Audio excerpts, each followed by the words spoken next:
Awesome. So, yeah, last time, first episode, almost was the last as well because I think there was some immediate tension between almost everybody. I would say Boomer and Morrow tried to fight, and Boomer and Cyrus tried to fight, and Cyrus and Morrow tried to fight, and then Morrow tried to fight Talon, and then Naira tried to fight Talon, and then yeah, and then you guys almost got TPK'd by a dragon. You were a Talon stealth save away from being TPK'd. Um, but yeah, so you guys came together. A series of less than fortunate events brought you together. Where at the Fell Road, you were attacked by a Church of Bane member. Um, Again, after some strife, you were brought together by a white dragon appearing on the road in front of you. Uh, with Boomer and Cyrus's help, you all snuck off into the Neverfrost Forest, where you followed the directions of the farmer Talon to get back to the city of Phandalin. Where we kind of left off is you all, Boomer decided to go take a nice little ice bath, and Naira, you visited the Shrine of Luck before heading over to the Sleeping Giant to join Cyrus and Morrow, where they decided, you know what, we're going to try and get into a tussle with this barkeep, or at least Cyrus did. You kind of, again, were just very provoking and wore his patience thin, and he threw you out. But before he was able to do so, Naira, you got a vision from the Raven Queen. And, or actually, that was the next day. That was that night, because we haven't had a day yet. So that night, you all went back to the Stonehill Inn after getting thrown out. Naira, then you had a vision of the Raven Queen basically telling you that Boomer is your mission to kind of stay in his hip pocket. Cyrus, you just kind of, again, tried to change the topic at every available turn. Morrow was about 2 seconds from trying to end you again.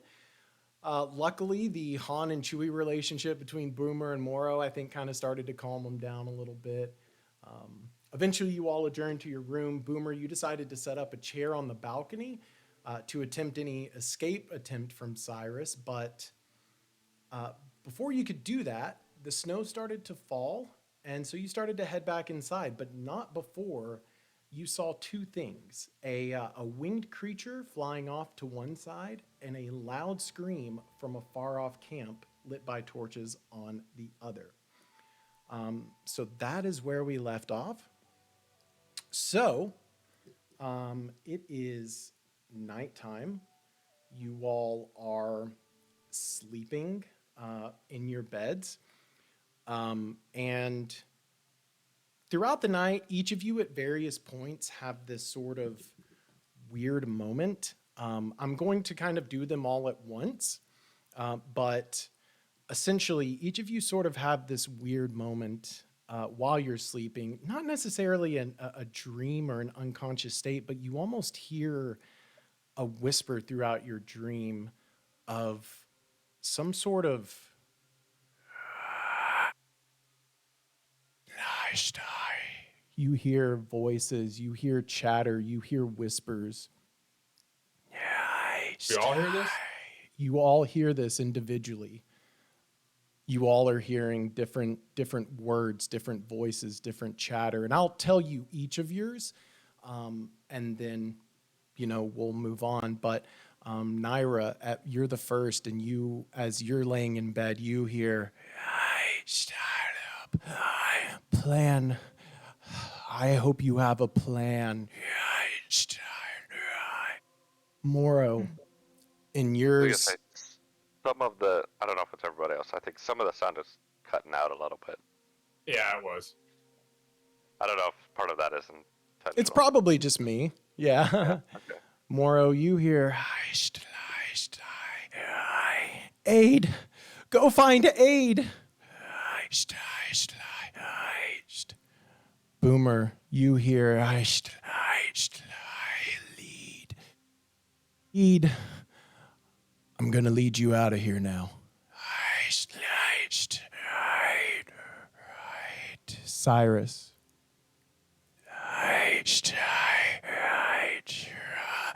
Destroyed. Destroy them all. And that's what each of you hear throughout the night. During the night,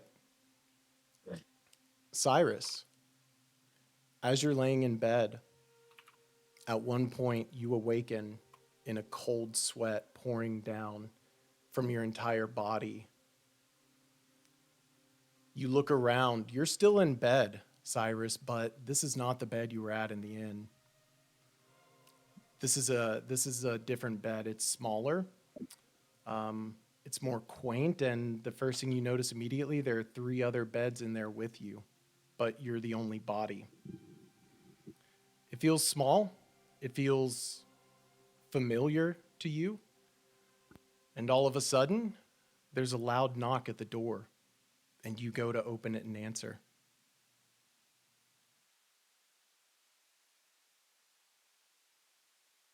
Go to open it and answer. Oh, okay. You answer the door. No, well, okay. Do you want me to kind of react to this? Yeah. So Cyrus looks up, looks at the other beds. Do I recognize the beds?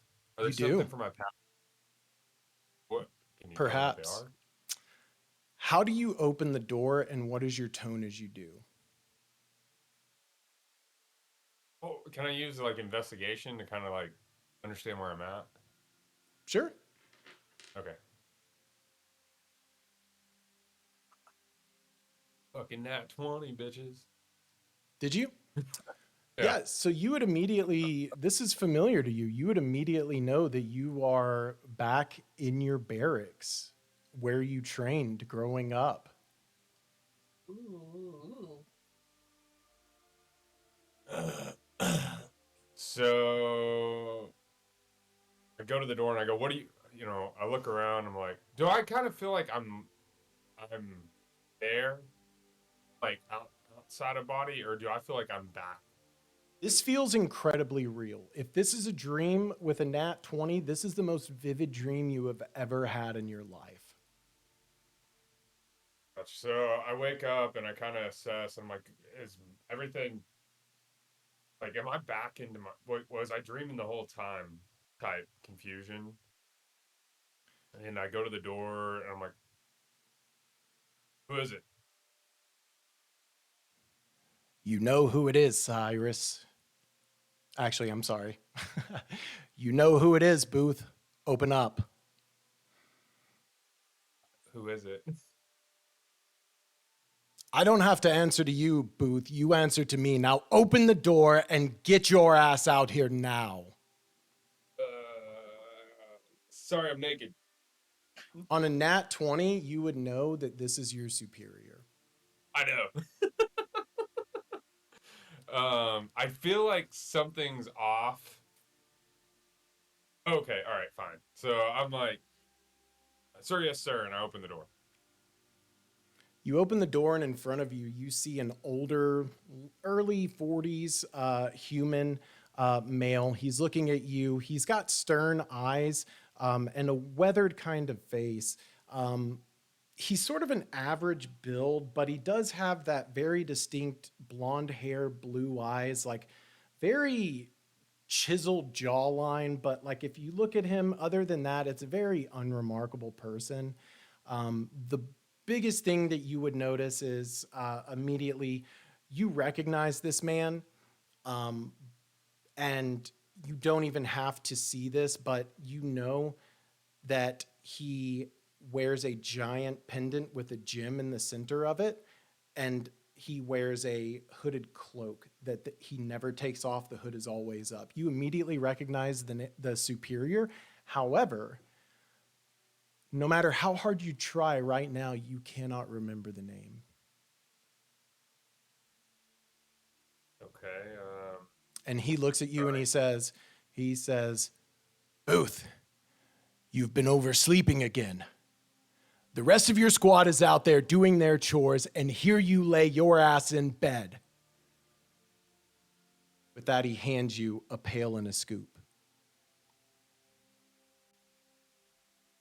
I take the pill and the scoop.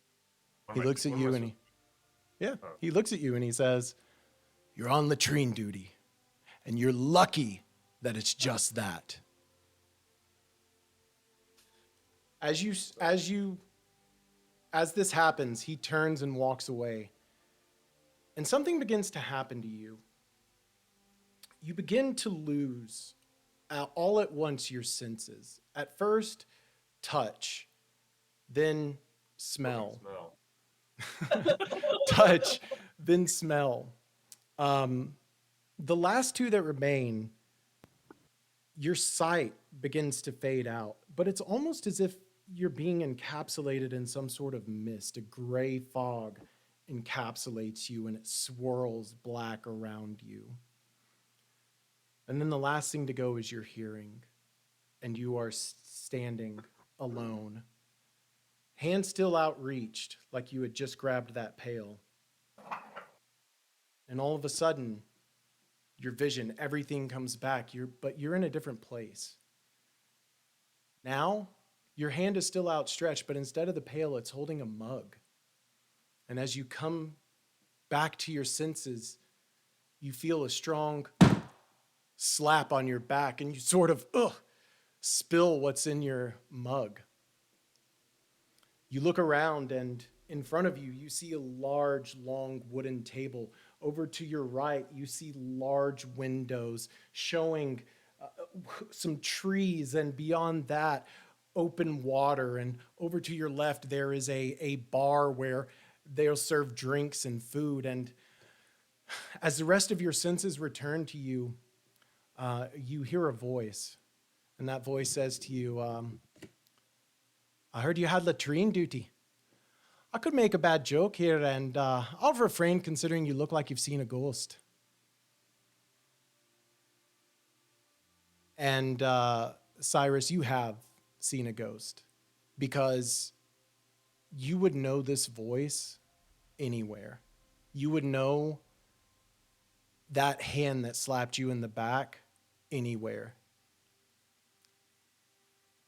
But you begin to look over and identify this person anyways.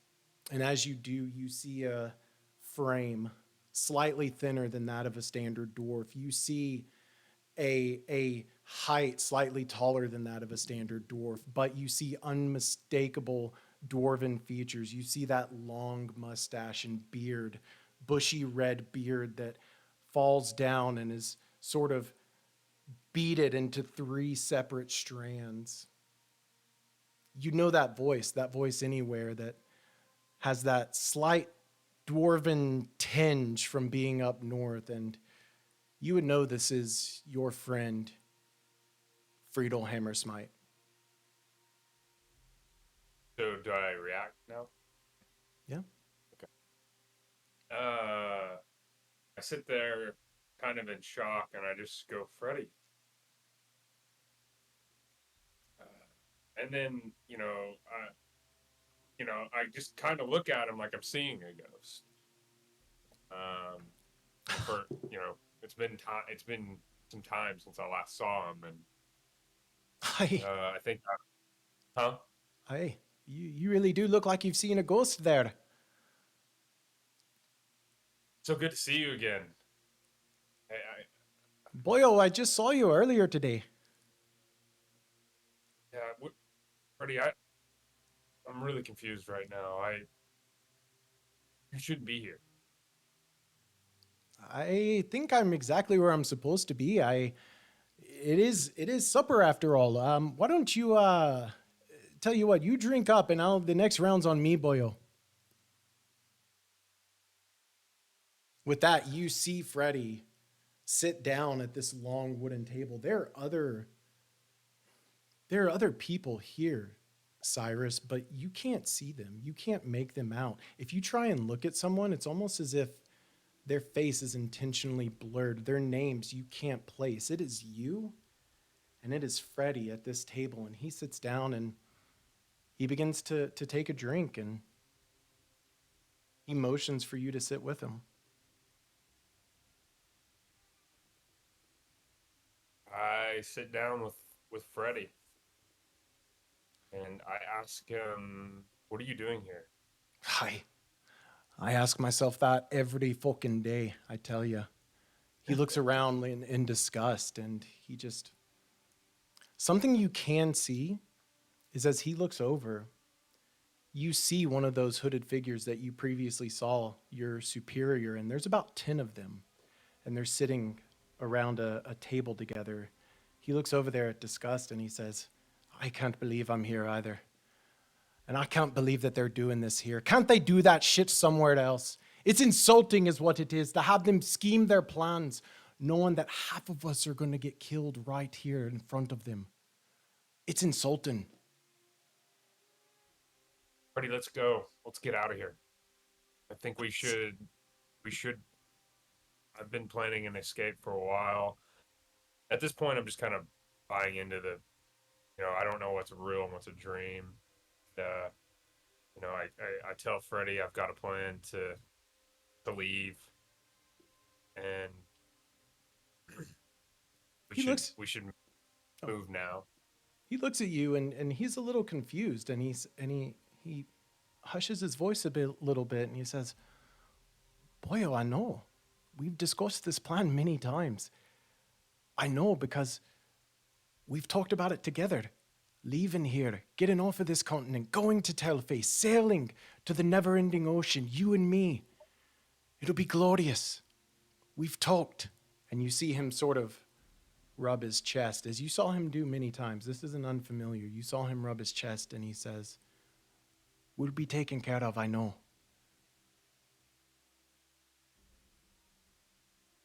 And then I'm like, well, I have to warn you, Freddie.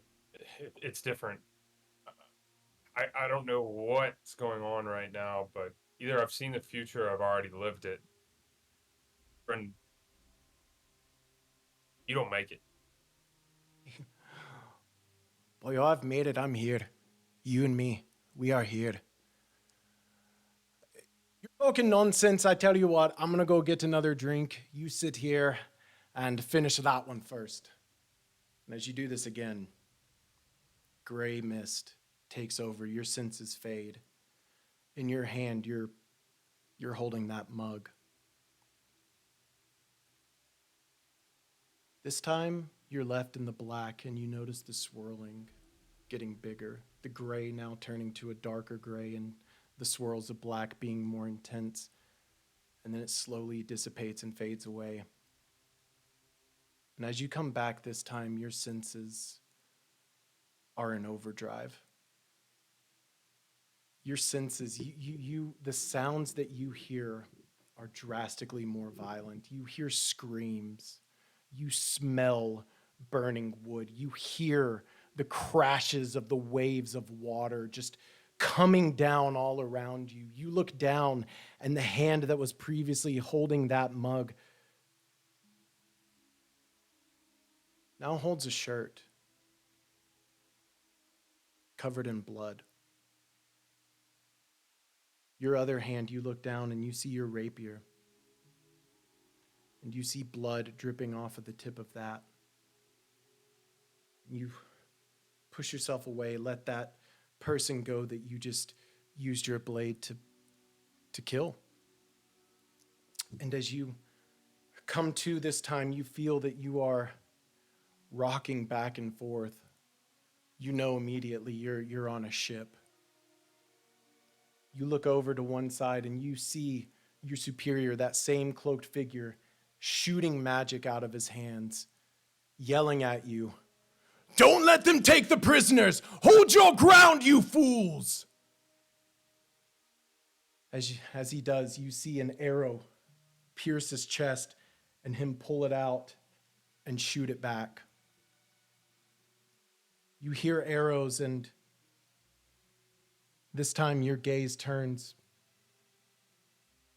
This is a scene you've seen before. It's not one you want to relive, but it's not one that at this point you can escape. As you turn around, you see your friend Freddie against the railing of this ship that you're on. 2 arrows sticking out of his chest. Slumped over, clutching his chest.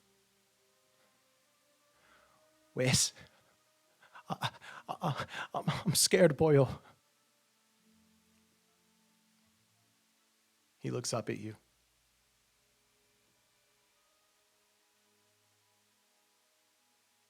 Freddie. I don't have any healing potion. I don't have anything. I told you this was gonna happen. I told you this. Like, I don't know how to fix it. I know. I just don't understand. What the fuck were we fighting for all this time? What the fuck did it mean? We didn't have a choice, Wes. You and me. We didn't have a choice. We were forced. But these men, these fucking men, they had a choice. You have a choice. Leave. You see him reach under his shirt. And you've seen this play out before, but it will never hurt any less as you see this moment. When it happened originally, this was the first time you'd ever seen this. He always kept it under his shirt. You knew he had something of great importance there, but you didn't know what it was. You see him reach under his shirt and pull out a pendant and rip it off his neck. And with every last bit of energy he has, he reaches up to you and he hands it to you. Wes, take this and keep your promise. Take me to the never-ending ocean. Take me to Telfae. And let's sail away.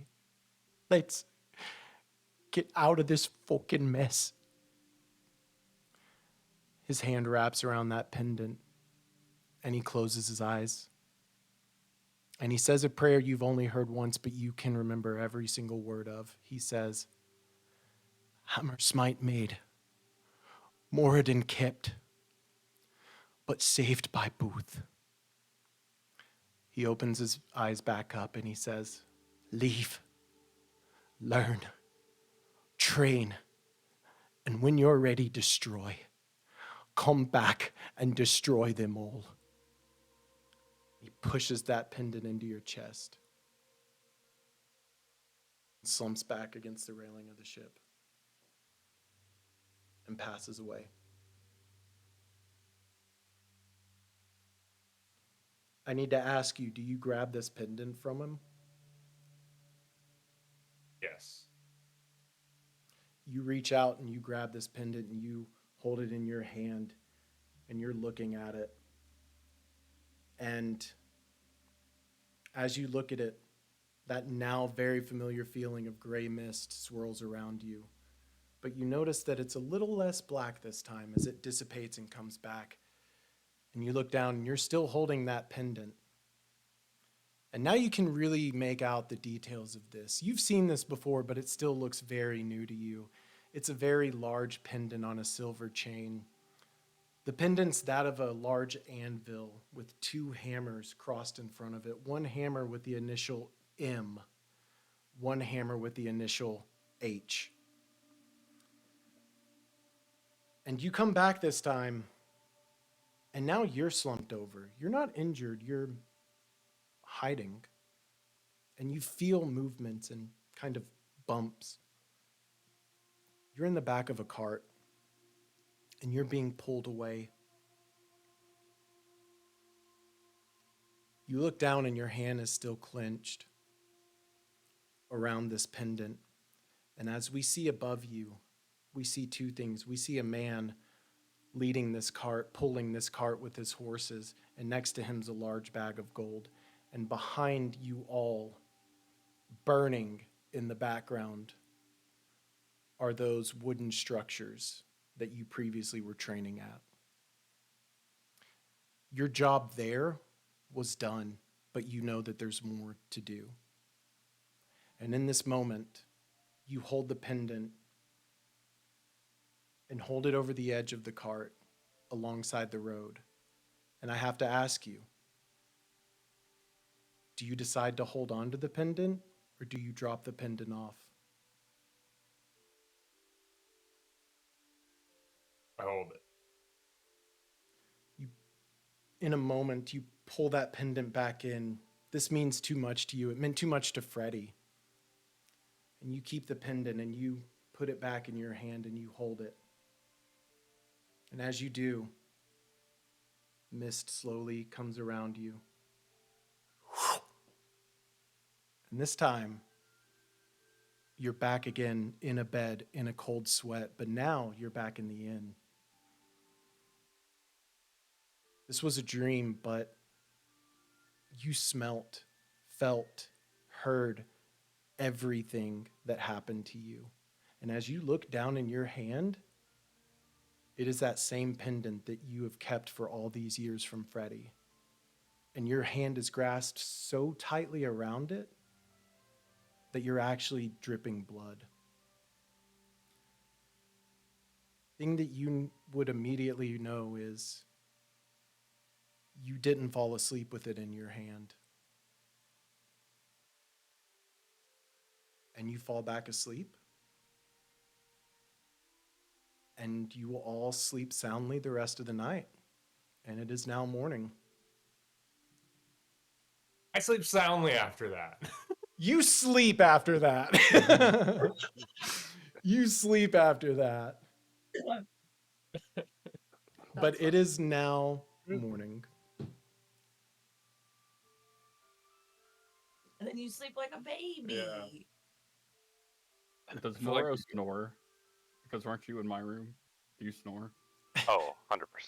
Oh, Yeah, I mean, I'm just a big mess. Like, there's nothing silent about my sleep. If there was anybody else on the first floor, they just were awake the whole night. Yes. Because Bear there's shit just in the snoring woods. from Orc and an old man. Yeah. Glasses. So are we getting like I'm still very much playing my character like I don't want to be with this group, so like is there like a place we're supposed to be meeting or anything? Forgot how that works. You all kind of talked about meeting back downstairs. That's it. Y'all are said, "Hey, we'll reconvene in the morning," but that's kind of the last y'all really left it. Okay. I guess I had reluctantly head downstairs to face the day. Okay. Morrow, Boomer, you two are sharing a room. Do you head down as well? Yeah. I think that You're just Boomer, waking up? meticulously like packs everything and then like goes back downstairs and basically finds the same table that we were at the previous night.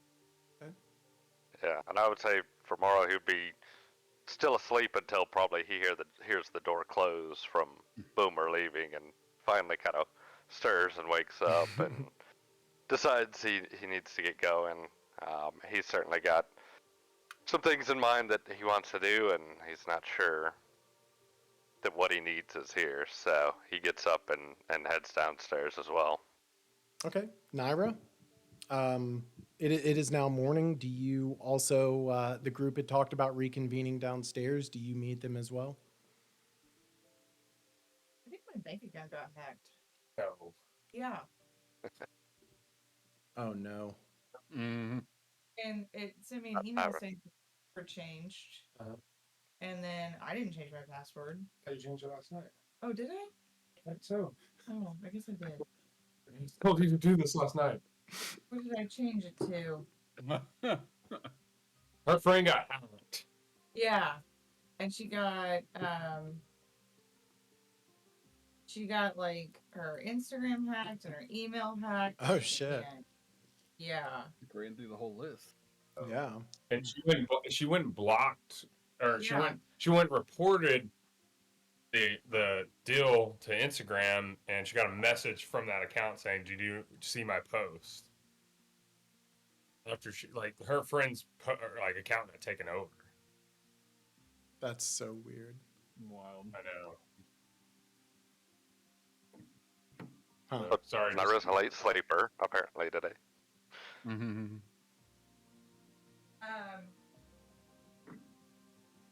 Naira's Yeah. gonna get up and get her shit together, and she's gonna be following Boomer. Okay. All right. So Yeah. everybody kind of heads back downstairs. Can I get a perception check real quick from each of you?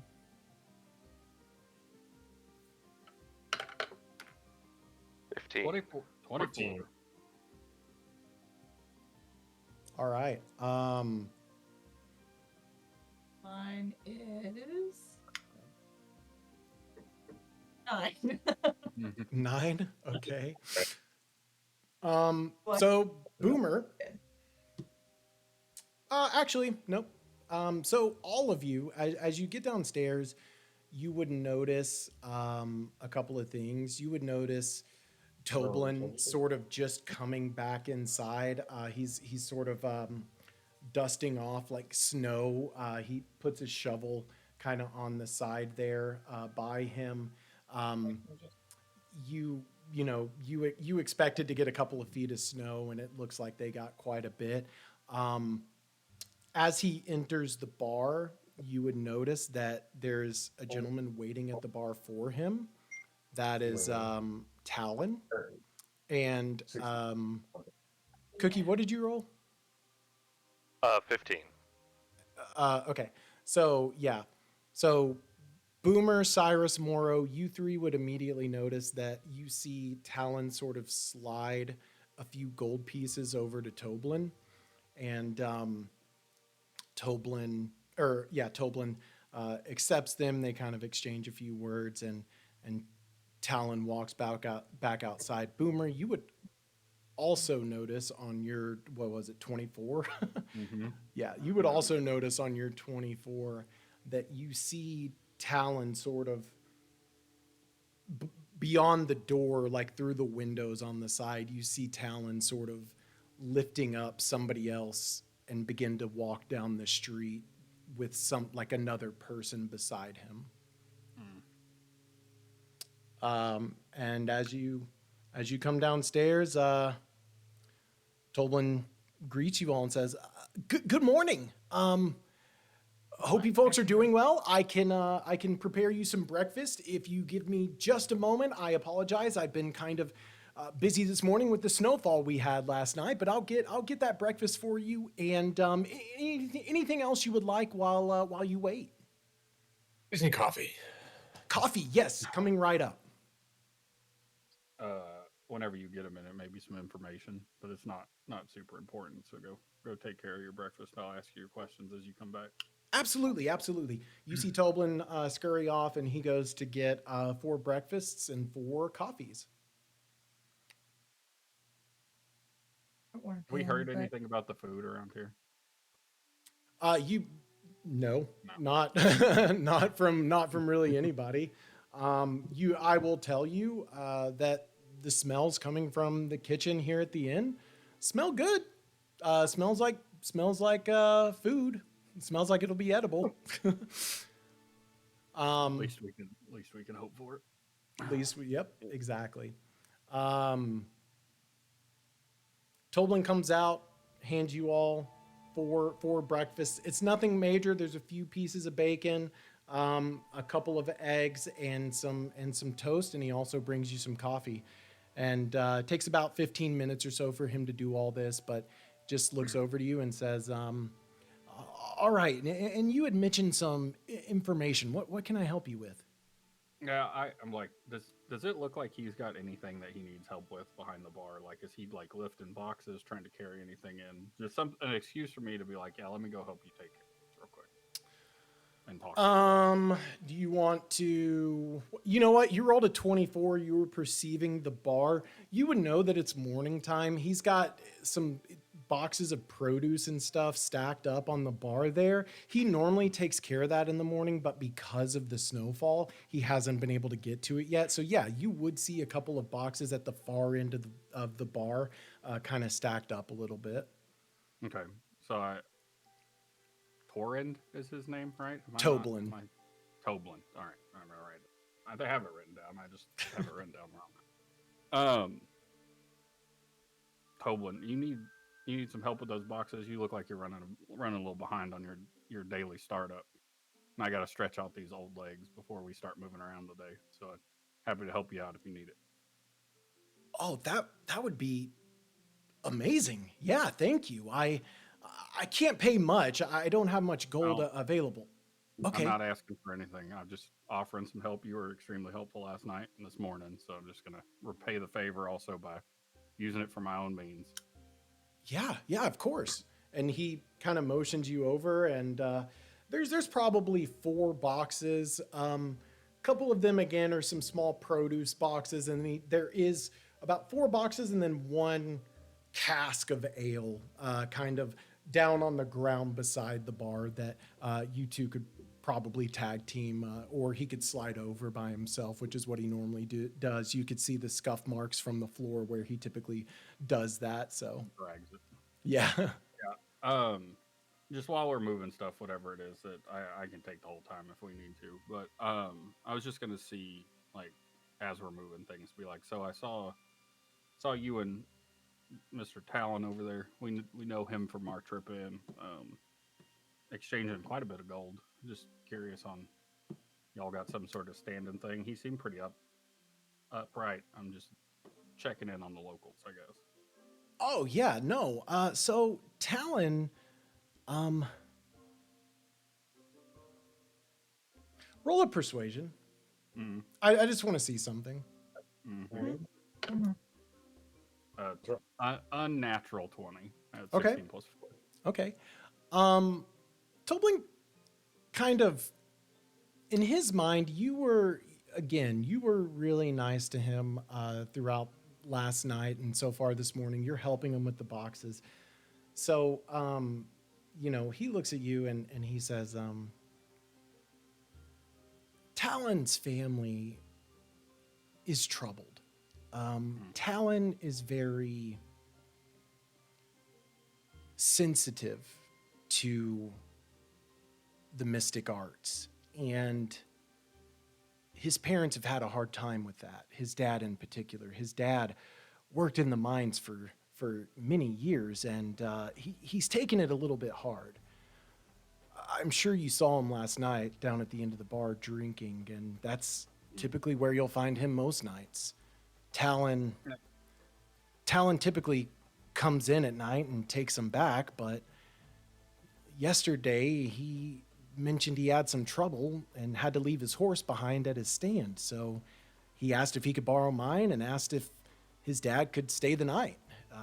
I obliged, and in exchange for that, when he got back this morning, he offered me some gold for taking care of his dad. I refused it, but Talon is a stubborn man. But so he insisted. He seems like he's got most of the people at least held in the right light. He was very helpful on our way in, despite kind of that egregious situation that led us here. Talon would die for Phandalin. He loves this city, and it pains me because the city doesn't necessarily love him. There aren't too many magic wielders around here, so for him to be just unnaturally born, as some of the locals would say with it, it's been tough for him. He gives it his heart, but it does not want to give it back. Sometimes we've got to do things that we feel are right, despite what people around us do. So I understand that. I sympathize with that. Trying to think if there's anything else. Like Jesse's trying to think of a question.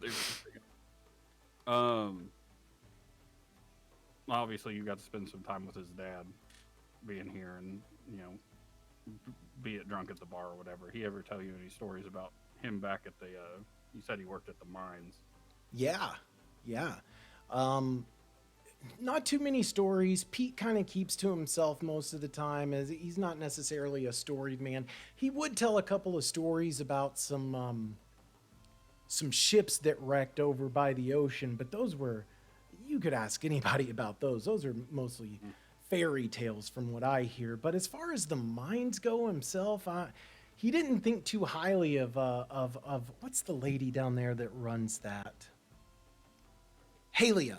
He didn't think too much of Halia. She, I tell you what, she's rubbed a lot of people down there the wrong way, especially the miners. So, there are rumors about her, but Pete typically will keep to himself about the mines. You know, Toblen would kind of like scratch his chin for a minute and say, really, most of the stories around here come from Harbin. Is that another person? Does that ring a bell to me? It wouldn't ring a bell to you, but if you were to ask him who he was, he goes, oh, sure, Harbin's the mayor. Harbin is, he's a bit of an odd fellow, sure, but he loves to tell stories and, well, he used to love to tell stories. Lately, with all these rumors of, you know, bad folk coming down from the mountains and dragons appearing among other creatures, he's kind of locked himself in and, you know, most of the stories he tells now are stories trying to get people to go and do stuff for him. He pays well, but still, how many people want to go and do, you know, quests for gold whenever there's mines to be mined and inns to be ran? Safer business ventures. Little bit. I understand that. Well, as we finish up the boxes and stuff, I'd be like, I appreciate your time as always. Thanks for being a fount of information for this outsider, for this little community.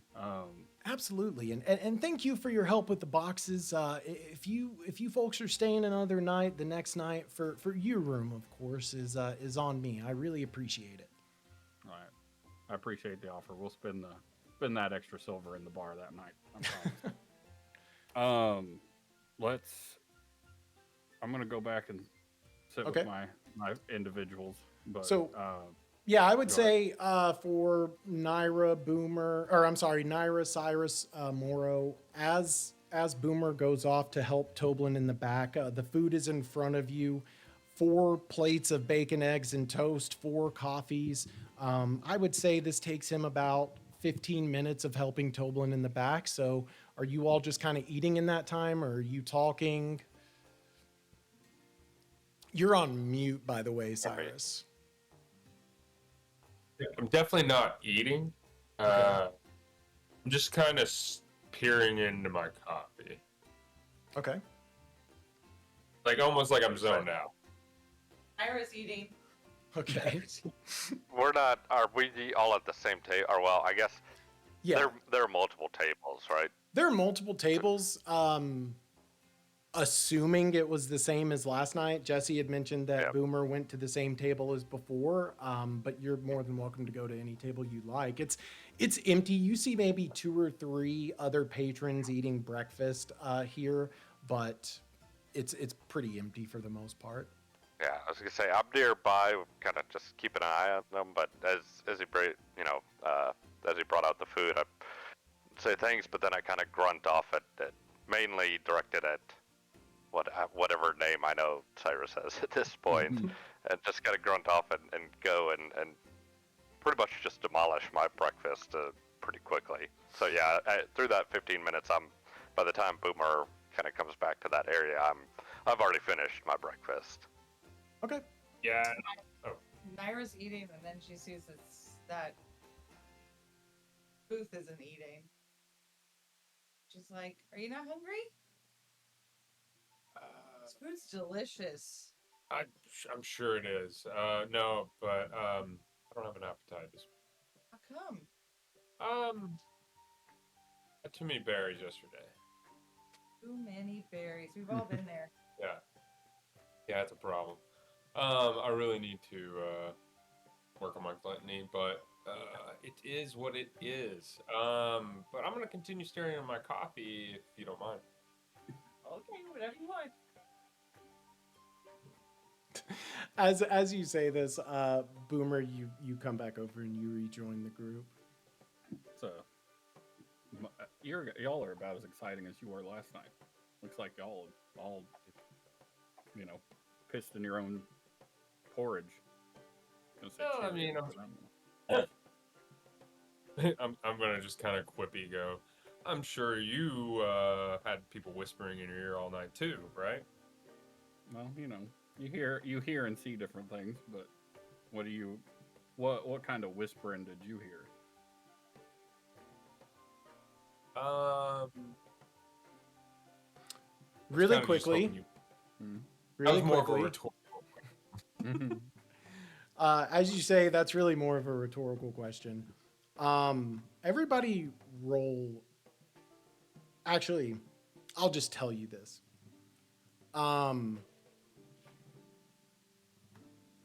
The voice that you heard many whispers. Actually, yeah. Boomer and Naira, I need an insight check from you. Actually, everybody can run. Everybody can roll an insight. Oh shit! I'll tell you, there's going to rolling. be 2 different DCs. Well, Yeah, I also got a 12. I got a 13. Amber rolled a 9. You all heard a woman's voice be the main proponent. You all don't know that each other heard visions, obviously, or you all obviously didn't get as an intense one as Cyrus did. But Naira heard the word plan, and I hope you have a plan. She heard the word plan in a female voice, and then I hope you have a plan in a male voice. Morrow, you heard the word aid in a female voice, and go find aid now in a different female's voice. Boomer, you heard the word lead, and then I'm going to lead you out of here. The lead was in a female voice. I'm going to lead you out of here was in what it sounded like your voice. And Cyrus, you heard the word destroy in a female voice, and then destroy them all in what you now know was Freddy's voice. So you all last night, the voice that you heard was a woman's voice. And Naira thinks that it was the Raven Queen. I mean, I think that's where Boomer's at too. Yeah. So, Well, yeah. well, I mean, at this point, all I've said is Yeah, all you've said is you had mentioned voices in your ear, and then Boomer asked what voices you heard. yeah, that was a rhetorical question. I didn't hear a voice. Didn't hear a voice, or you did hear a voice? I'd rather not talk about it. Okay. Okay. Now I will also ask Naira for an insight.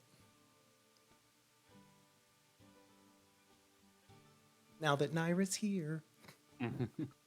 I gotta go in just a sec, but I'm here right now. I got a 9. God, you have a +4 insight. You rolled terrible.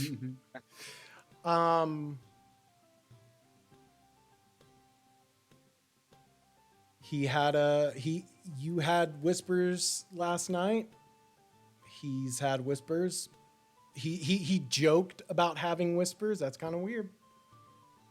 That's all I would say. I want to talk about it. I don't want to press, so I'll just keep eating my breakfast. Okay.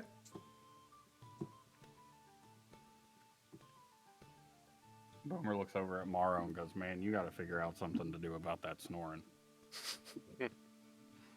You would have rustled the roosters before they needed to get up. yeah, it's the one thing that some of the sleep, when I can get it, it finally drowns out everything else. I'm a little disturbed. I want to go out and find these Church of Bane members and seek punishment to them for what has happened in the past. But some things happened last night that certainly have gotten me. Oh, they've gotten me in, not in a good headspace. I feel like I'm being haunted again from some things that have happened in my past. I'm not sure Not sure if this is something I'm currently going on, or if it's just me looking back to my past. Morrow, as you were speaking, you can roll an insight on this, but as you were speaking during that time, you heard an investigation. Oh, Sorry. Real quick, 15. I'm thinking What? role I'm playing. sorry. Hold up. Sorry. What was that? 15. Okay, go ahead, Cyrus. Okay. Do I know what is Cookie again? What is his like race? Furbolg. Furbolg. How old are you? I am. That's a good question. Did I set an age? I'm definitely old. Like, how old do they live to be? Let me give me 1 second. I think they live like a little longer than normal. Furbolg. Okay. Are they do they have like a human 30. lifespan? Or No, they can live up to 500 years. So I mean, I Shit. would say I'm like halfway through. Like I'm like 200, 250. does my character know this? I would say Not his age, but do I know a Furble lives to be like a 500? I would say. Okay, roll a history.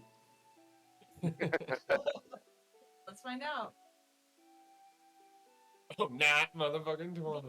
You're Nice. rolling good. What the? Colby, Cyrus is very aware of the Furbolg race. You remember this is why you're so scared of Morrow. You remember with your time at the Church of Bane as a member of one of their squads, you would hear other squads coming back talking about how they raided villages of druidic nature, how the green giants ran for their lives, how they smelled of fur and skin burning, and how it just was the grossest smell, and how their skin cut just like others. You would be very familiar with the Furbolg race. You particularly would not, but on a nat 20, I would say that you have heard many stories of the Furbolg, and that is part of your fear of Morrow. Is there something in the past that I may be aware of that you may be connected to? On a nat 20, yeah. Other squads would come back mentioning raiding Furbolg villages. Okay, was this like how long ago? During your time at the Church of Bane. I'm really not. I'm like vague on my time at the like how long it's been. How old are you? I'm like 38, I think. Okay, so I would say from 18 till about 29, 30, you were a member of the Church of Bane. The last 4 years or so was you working on getting out with your friend Freddie. So it's been about 8 or so years since you were last associated with them, but you were there long enough to work your way up to being a relatively well-known name within that organization. So I'm gonna say something around 20 years ago that this. No, I'm gonna say like maybe 20 years ago this happened to Morrow. Or is it closer to that? That would be. That you wouldn't be able to tell. You had Okay. heard stories of druidic raids from the time you had started. They had been going on for years before that, and then they went up until, you left essentially. You would know that there were. I would make you do another roll for this, but you would know that there were reasons for the raids. But you were never on those. You were on more stealth. Given your background, you were involved in more stealthy squads. You were not part of the raiding squads. So I'm just gonna kind of make an off comment. I was like, well, based on what you look like. Oh, No. time out really quickly. Really quickly. Morrow, you rolled a 15 on investigation. While you're talking, ironically, while you're talking about all of this, around the time you said Church of Bane, you heard a plate drop behind you from the bar. Actually, at the bar. Mhm. So it's like basically like I said Church of Bane, and all of a sudden drops.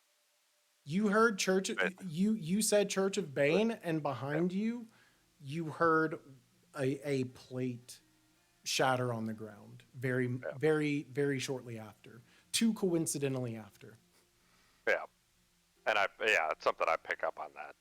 Yep. So of course, I mean, as soon as that happens, I immediately turn to see what caused the noise.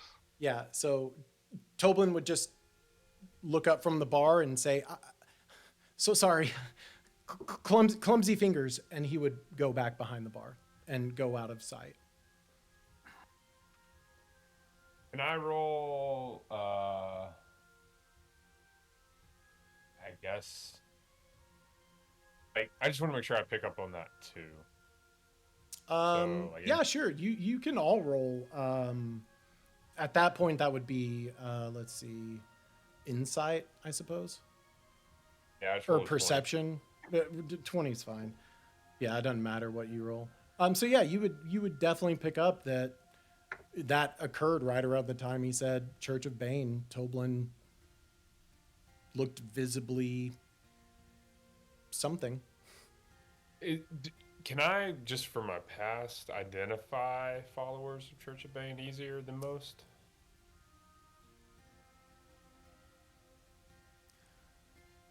No and yes.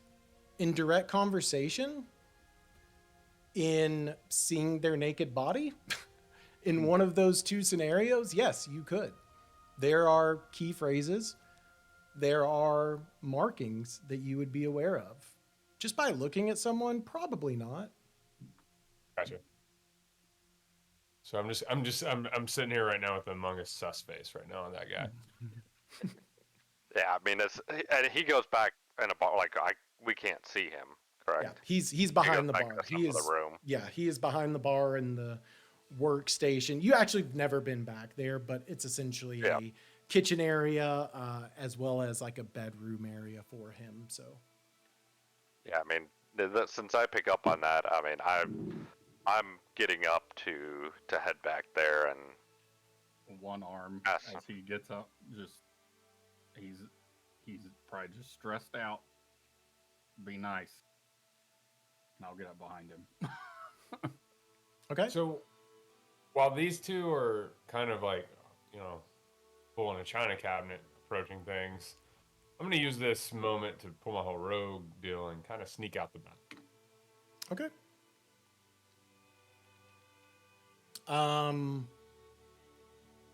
I guess we need to ask Naira what she's doing in this moment. Is she staying? Is she going with you, or is she following you, or is she? And Colby, I'm gonna play her right now because she's not here. Colby, I would also say I need you to roll. I need you to roll stealth. Oh yeah. Fuck. I have a +5, and if it rolled a 4. Okay, Morro. Morro and Boomer. I need you to roll perception. 18. Okay. 20. Yeah.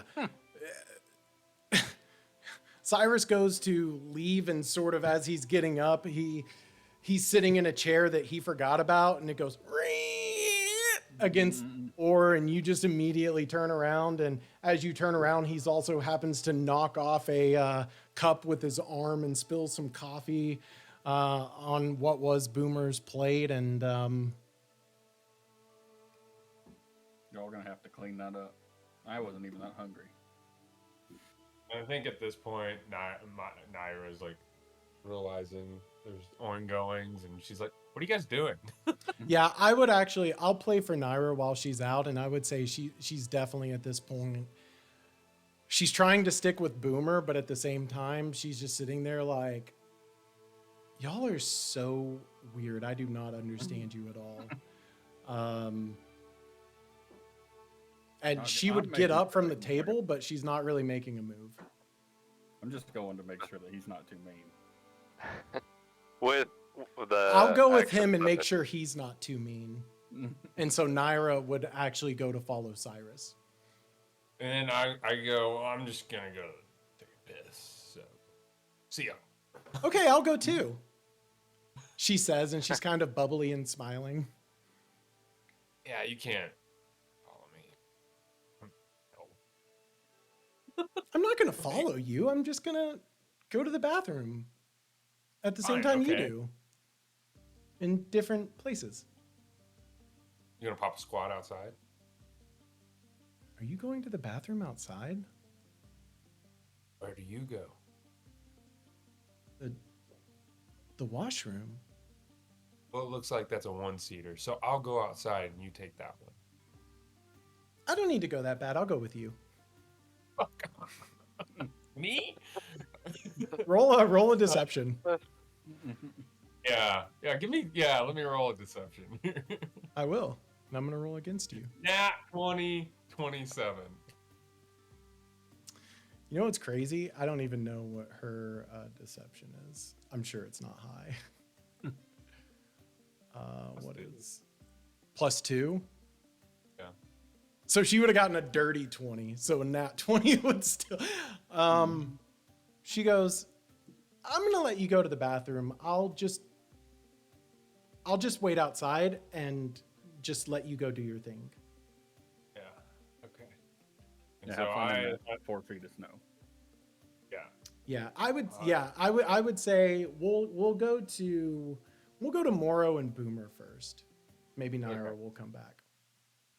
Okay. All right, so you two are walking. You see Cyrus. You know that he is trying to walk away, but you, Morro, this man got a little nervous when you said Church of Bane, so you're going to go see what that was about. So Yeah, I mean, it's one of those in the back of my mind. I kind of think about Fire. I forget what name I know him as right now, but the person referred to as Cyrus for now. Yeah. You know, I'm still under the impression, you know, he's hiding something or he has information, but and I see him kind of moving away. But at the end of the day, I've seen a more immediate reaction from Toblen about mentioning the Church of Bane. Yeah. So I'm still gonna go back and see if I can find out some information from him. Okay. So you and Boomer go back there, and you see Toblen. He seems fine at this point. He's just kind of in the kitchen washing up some dishes that previously happens, and he hears you walk in, and he turns and he says, "Oh, hi. Can I help you?" Before Yeah, he I'm- starts talking, I like slap him on the back and be like, "Be nice."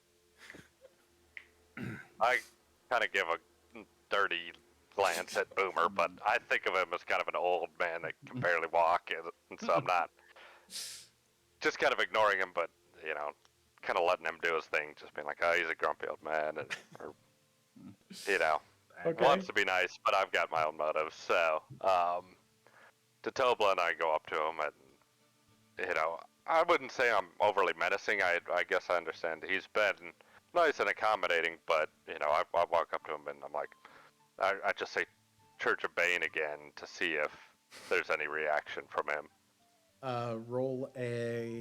You can roll a persuasion or intimidation. No, this would be intimidation. Intimidate. 20, not a nat 20. Okay.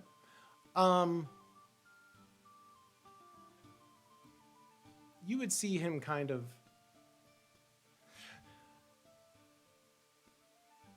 okay. And in that moment you would see he's kind of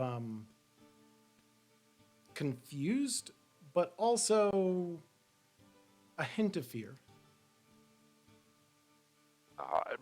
I'm just straight to the point of, you know, what do you know? Are there any Church of Bane members around here that you know of? are you saying? How are you saying this? This is definitely kind of definitely an intimidating. Like, want this information from you. I'm as kind as I can be. Okay. After Boomer's encouragement, Okay, I'm not yeah. making. My hand's not in the air, ready to punch him. Gotcha. But Okay. I'm a big guy, so I'm Yeah. definitely No. kind of. That makes sense. Okay. So yeah, he would look at you and he would say, actually what he would do is he would look over to Boomer, see that Boomer's in there with you, feel a sense of sort of protection, and look back at you and say, it's only rumors. I don't even know if they're true. They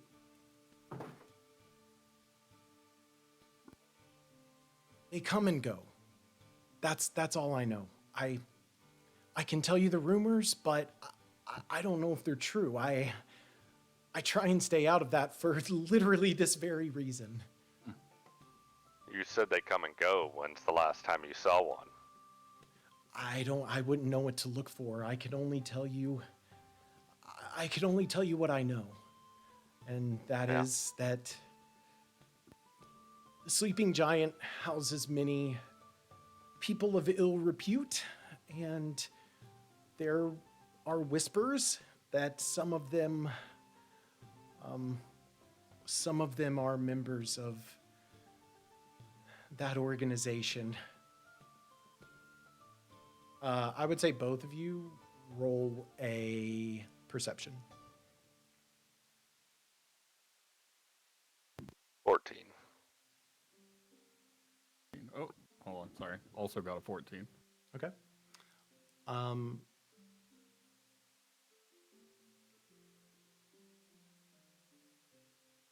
He knows a little bit more, but he's very scared. Yeah, I immediately ask him, when's the last time he's heard about these rumors? Is this something recent, and who is he hearing it from? Same tone, or are you getting more or less? Same. Okay. Same tone. A very, very slight easing up in that he's at least given some information, but so I'm not getting more, but yeah, I'm not the nicest either. Nope. Yeah, he would say, the last time I heard the rumors, I hear rumors almost every week. I hear rumblings almost every week. Most of them are false, like rumors of treasure out in Neverfrost, or rumors of dragons. But I don't know. The rumors of the Church of Bane, they're talks of wild things going on, and sometimes you hear a rumor and it feels like too much of a coincidence not to be real. Me, that makes me think you know more than what you're telling me. That's all I'm looking for. Unless you're a member of the Church of Bane, you have nothing to fear from me. I don't associate with those folks. If I know, just like the bandits, if I know that they're a member, I don't let them in my inn. I try and avoid all of that. Here's what I know. And Boomer, he kind of looks over to you and he says, there are rumors that Halia is a member of the church. It's not confirmed. It's whispers more than anything, but her, and from my perspective, I don't know why somebody like Shanjan would keep allowing this riffraff in the bar if he wasn't associated in some way, and I don't know, maybe even Barthen, like Elmer, he's definitely got something going on up his sleeve. And Harbin, why is he locked away all the time? These are things that you hear, but I don't know any of these. But the one that I hear the most is that there are rumblings that they're working with some of the orcs and some of the more evil folk. From what I know of the Church of Bane, they don't do that. But things are changing and things are getting more sinister by the day. I can feel it. What do you say? Outside of conversation, what was the name? Halea? Boomer would know Hal- Halia. Halia. She's the one that runs the Miners Exchange. The other names that he mentioned are Shanjan, who you met previously, Elmer, who you have no idea who Elmer is, and Harbin, who, again, Boomer was told was the mayor of the town. In that moment, you can both roll insights. Nat 20. Okay. I mean, you got to roll the same. I rolled the nat 22. What the shit, dude? Every time I'm rolling really high, you guys are also rolling really high.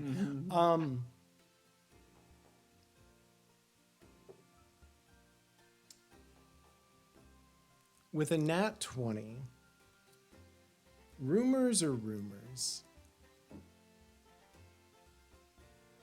Boomer, he told you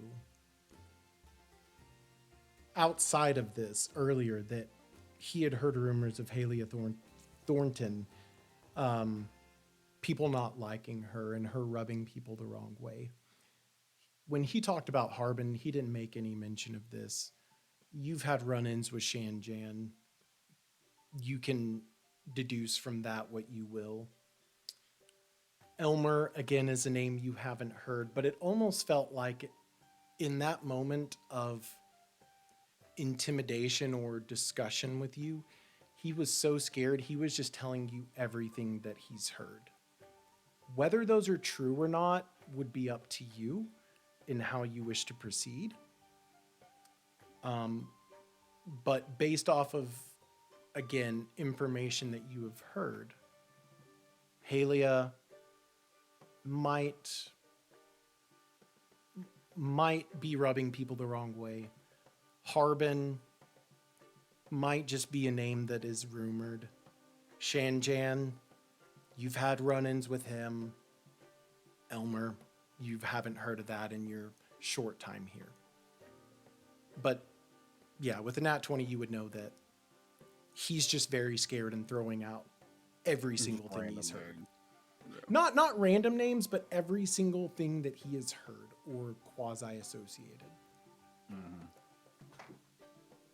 I just poke Mara and be like, I don't know if you're going to be able to wring much more juice out of that lime. Yeah, on a nat 20, you would also know that he's got nothing left at that point. He just threw everything at you. Yeah. With that, I'm gonna ask him two questions. Of one, Harbin, and that conversation. I don't know him as the mayor. That was you have never heard any of these other names besides Shanjan, because you went to the bar and you saw him. Yeah. Then I You don't even know the name Halia. Yeah. Then I ask him, this Halia, Elmer, Harbin. Where can I find these people? Well, Harbin's mayor. So Harbin's the mayor. He's kind of keeping himself locked inside right now. You might be able to. He's asking people to help him with things. You might be able to talk to him and get some more information from him.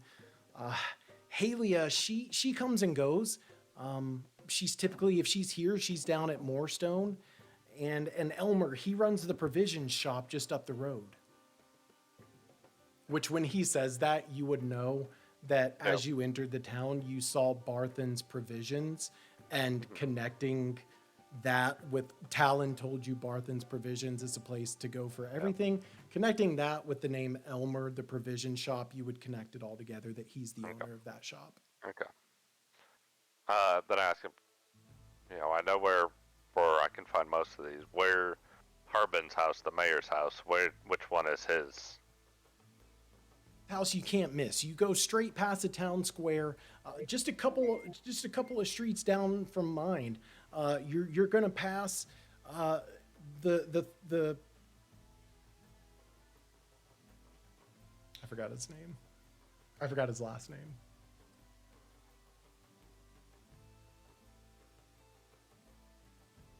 Oh, you're gonna pass the Thornwind household, and then right on the other side of that is the town master's hall. Out in front, you can't miss it. There's a giant job board where Harbin runs out and posts jobs that he is looking for people to help him with. The old task board. Yeah. The name Helia, does she like ping anything for Boomer?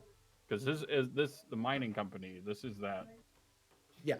This is the mining company ran by your brother-in-law, I think. More stones. Yeah, I think it's your brother-in-law. Well, no. So it's his. So Boomer's mom came from the family that owns that. So if anything, it would be like an uncle or something. Okay. Yeah.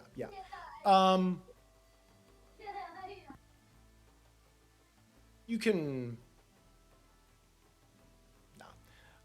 No, it doesn't. It sounds like she's an employee. Okay. She doesn't feel connected in any way. She doesn't share like the last name that would trigger or anything like that. That's fine. That's all I was curious. No. Okay. Listen, I got my own little frustrations with the mine, so I'd be interested in checking her out. If y'all want to check out, we can go wherever. But you can start checking people off this list. But it doesn't sound like we're leaving this town anytime soon because of the amount of weather that we got in here. Unless if y'all like walking in the snow. So y'all aren't there. Mm-hmm. Yeah. I'm of the opinion we start at the top, and the mayor seems to me a good place to start. Interesting that you hold political power over economic power, but I'll be go with you on that one. All right. Anything else? I set 3 silver down on the table as we like walk our counter, whatever he's close to, on the way out, and I'll be like, listen, I know information doesn't come free, but I appreciate you working with me, working with these people on how to get information from people nicely. And I like push that silver towards Torben. Okay. Yeah. Toblen would take it and say, trust me, I don't want these people in our town any more than you do. I'll definitely let you know if I hear anything else, but for now, that's all I know. No. Good luck. That's all I can appreciate. Awesome. So y'all finish up with that. We're going to shift over to Naira and Cyrus. Cyrus, you are outside. There is about 2.5 feet of snow on the ground. But you can see that this isn't anything new to these people. This is fucking like top of the border Canada, Wisconsin, or Minnesota, like border. They're used to this. So they're able to get 2.5 feet of snow off of the roads. And it might be a little tricky beyond the road directly outside of Phandalin, but for the town, it's cleared out. Okay, so I have already. You walk over to the side. Yeah, you walk over to the side of the inn outside, and you are going to use the restroom. Naira, you go outside, but you sit directly kind of at the door. Not really wanting to go beyond that. She goes to the washroom. She was just trying to follow you. So she goes outside with you, but you go around to the side of the building. Okay. Are you out here peeing? Where are you? And I'm, yes, hissing. Well, hurry up. We gotta go back inside. It's cold. Okay, listen.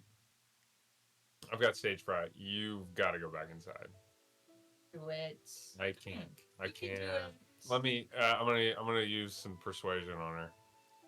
Go back So inside. you would have to roll a deception or persuasion, whichever you choose.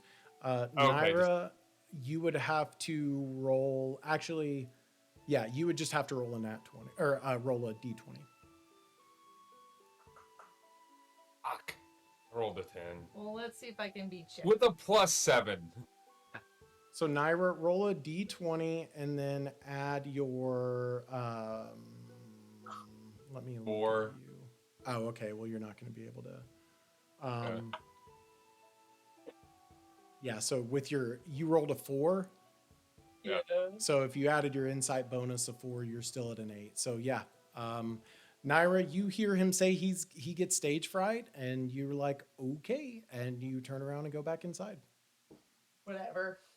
And so Hurry up. there's 2 feet of snow, so it's about at my knees. So I piss in a very 2.5. talented- Yeah, two and a half. Do I need performance for this? Because I'm about to make something special with my piss. Yes, you will need to roll a performance. Heard him say that before. Fuck. 6. Okay, what are you trying to make? Uh, A middle finger? yeah. Okay.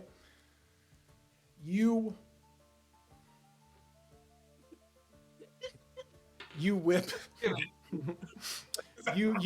you whip out your Johnson, and it immediately, as you begin to start peeing, it starts shriveling in your hand, and you lose your grip on it, and it immediately just starts peeing directly on your pants, and pee is just dripping down your pants.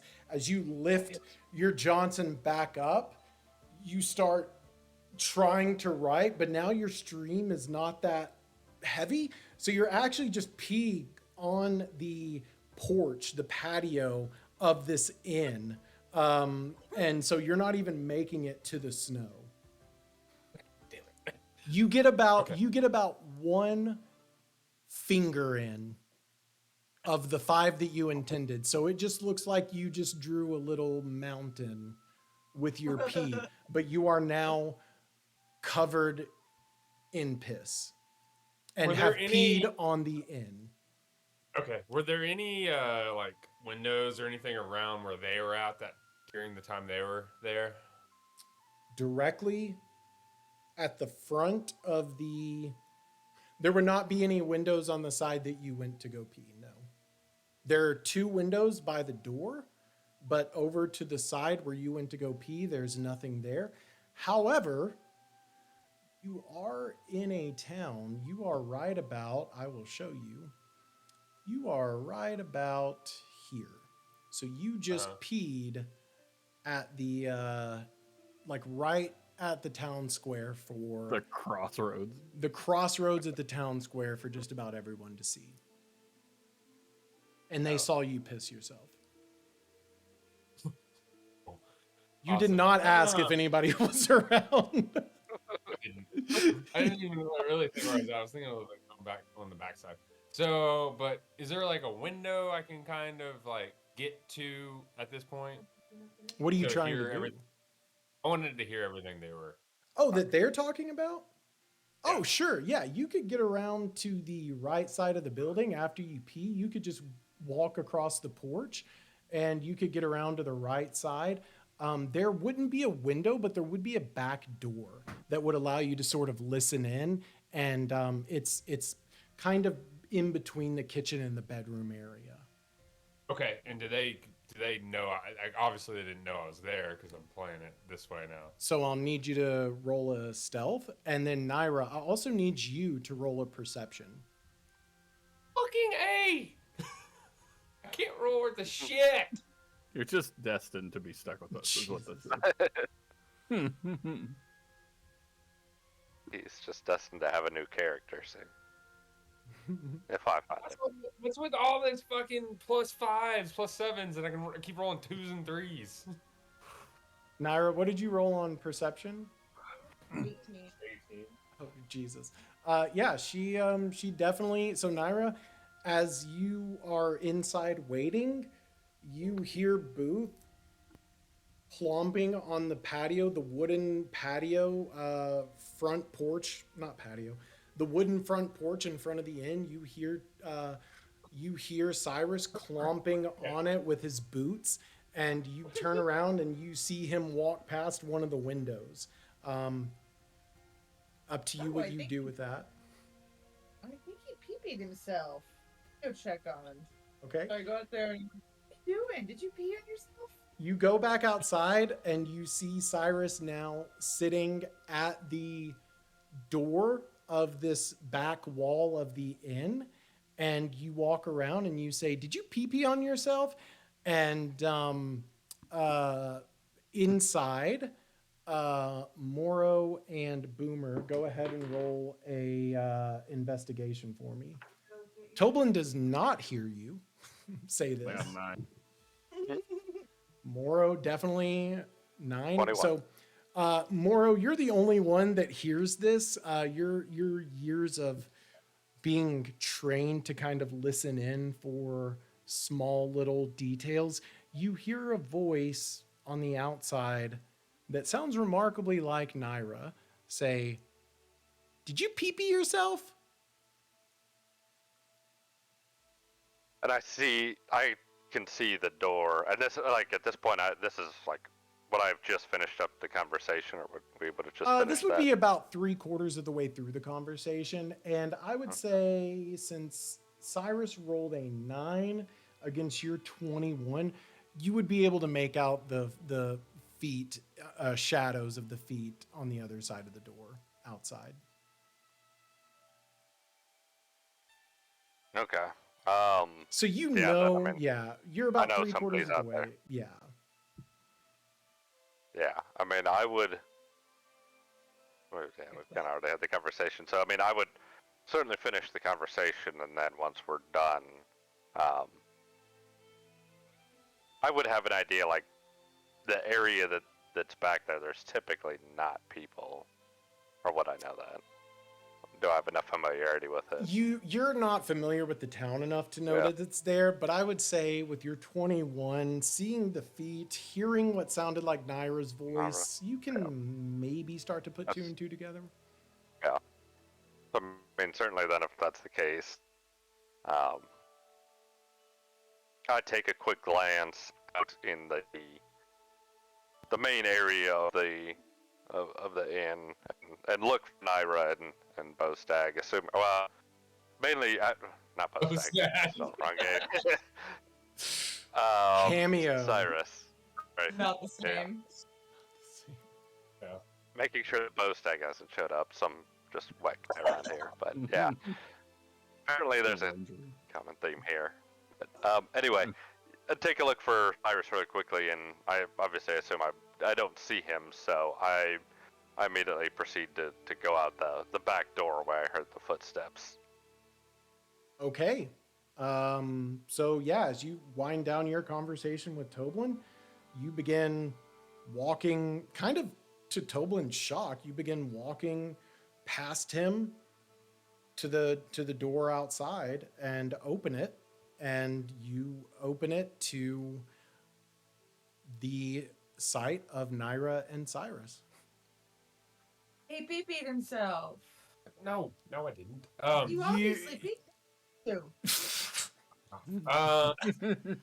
Didn't kiss myself. Secondly, what the hell are you doing here? What do you think I'm doing here? I think I should be asking you this question. You know, it's been snowing and it's cold weather. What are y'all doing outside? I had to come around here to take a piss because there's people all on the other side. Am I close? You didn't want to use the restroom inside? She was taking it. I think she was pooping. Pooping? Who's you? That's weird. No. I mean, I've got to. I don't trust.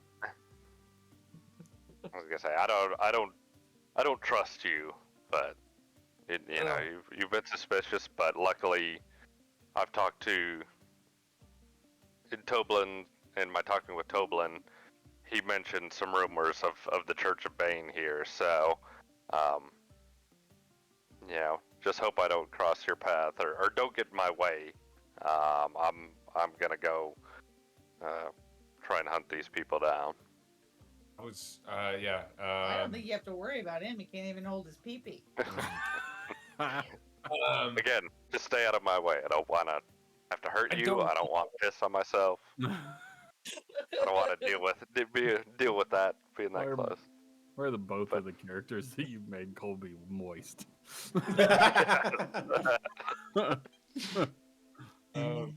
So, all right, I didn't piss myself per se. I pissed on myself. That's different. Very fucking cold out here.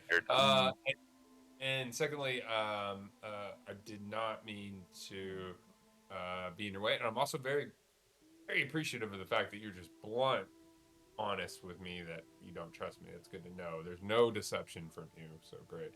Nope. And then finally, cool. You do the Church of Bane thing you want to do, and you take her with you because she seems helpful. And I will Posey and get out of your hair. Tell me where to go.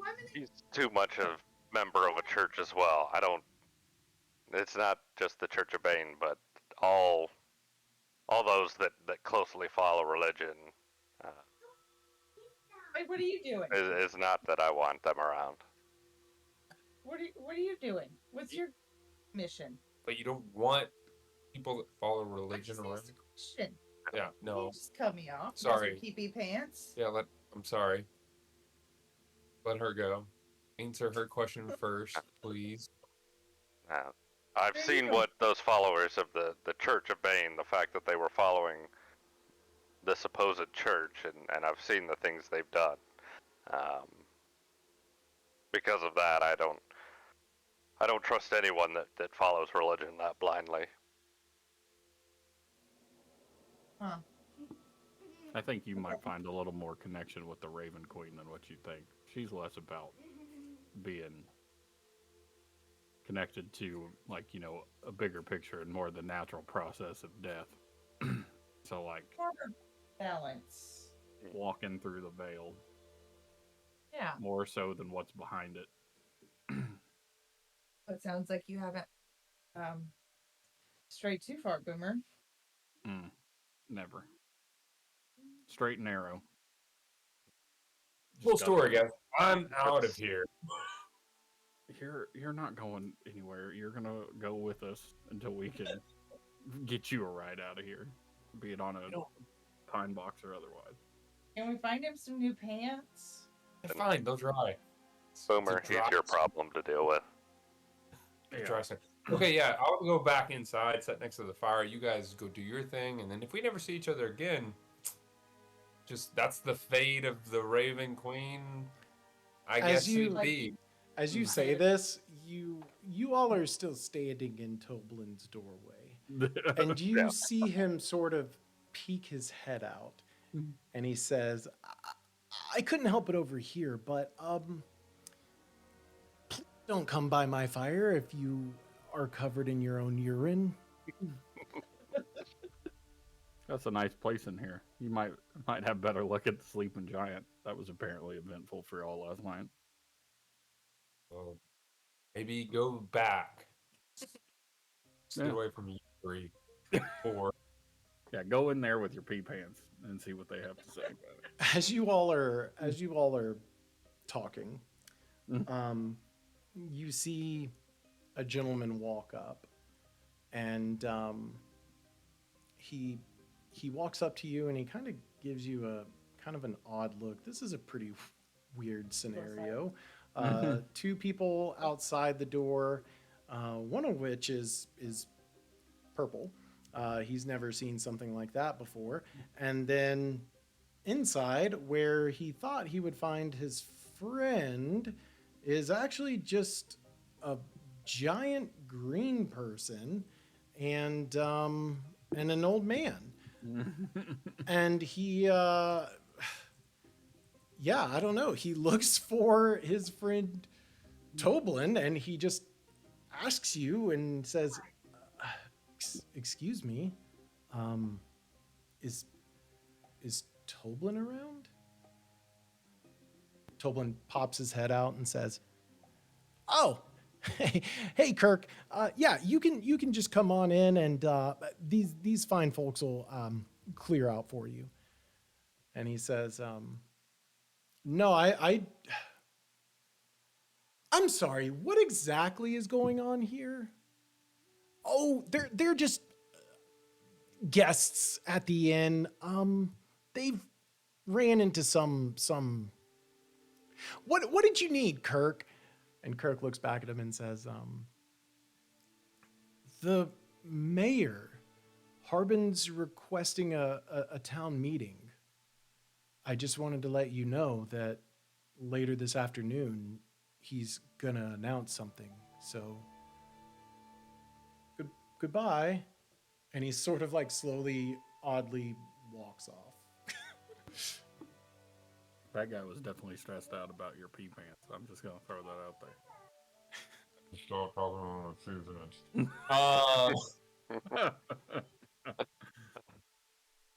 sounds, Christ. it sounds like we've got a way to go see the mayor at least. Yeah, you guys go see the mayor. Sounds like a good time.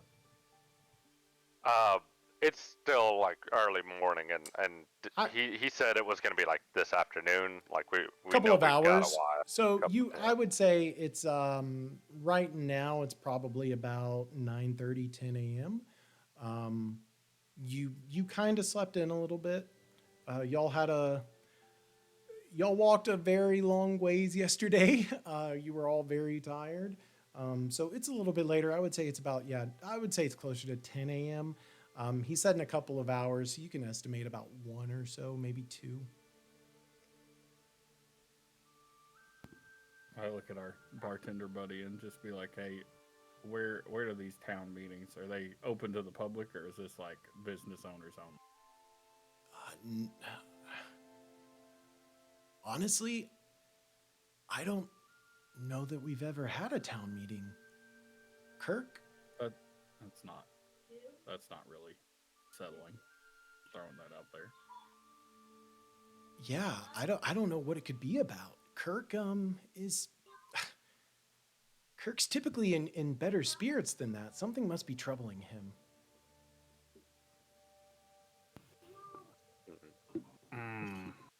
What's Toblen. Toblen. Toblen. I'm gonna write it down.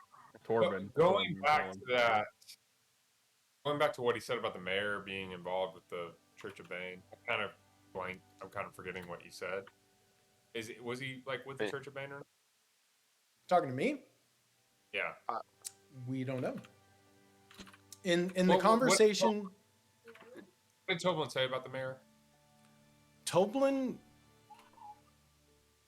I was listening. So the conversation I would have Morrow had told with you, yeah, as I opened the door, or through our conversation, I've said that I'm going to seek out the mayor to find out find out more information about the Church of Bane and some rumors that they've been present here. Yeah, basically, and he may be involved. Basically, what Toblen told them there were 4 names. He's heard rumors, but he was very scared. He was kind of just throwing out every rumor he's ever heard. He mentioned Harbin, who's the mayor, Elmer, who you piece together is the owner of the provision shop, Shanjan, who's the owner of Sleeping Giant, who you've met with, and Halia, who is the proprietor of the Moorstone Miners Exchange. So with my experience with the Church of Bane, is there anything I could roll to potentially say like, hey, this is like a town meeting that's never been done before? Is there something in the history of the Church of Bane that would be something similar to that may throw up concern? Roll. I'll tell you one thing, but I want you to roll a history check with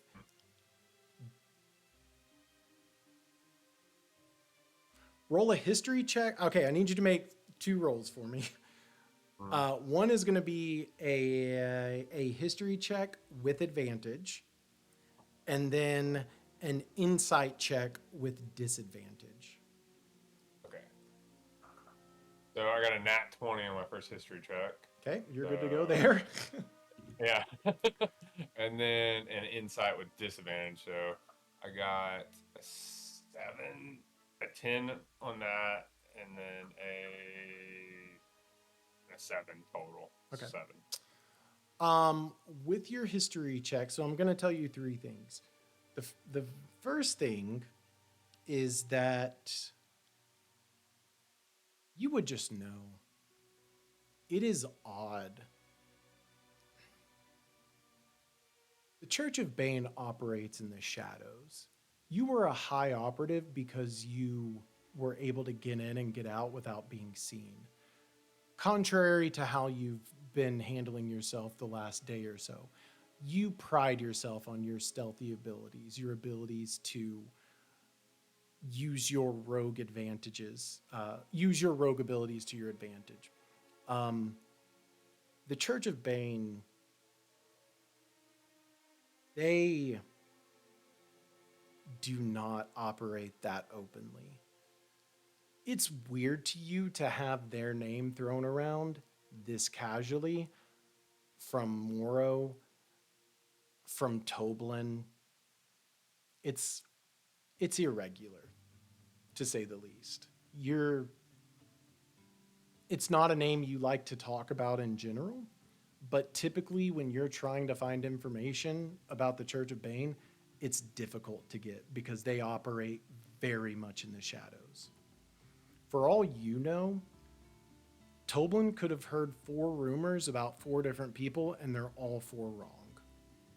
Because the Church of Bane is that deeply enrooted in the shadows. With your history check, on a nat 20, you've been in this area. You've walked up and down the Key Coast. You've been on the Fell Road before. These names, you've not heard. You've never heard of these. At your time with the Church of Bane, you've never heard of these names. None of these are ringing a bell to you. You've heard the name Harbin before from your time in the area. He's been mayor for a while, but in any other sort of connotation, it's not something you would know.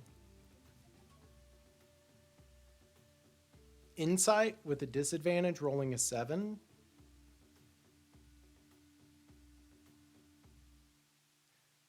You would know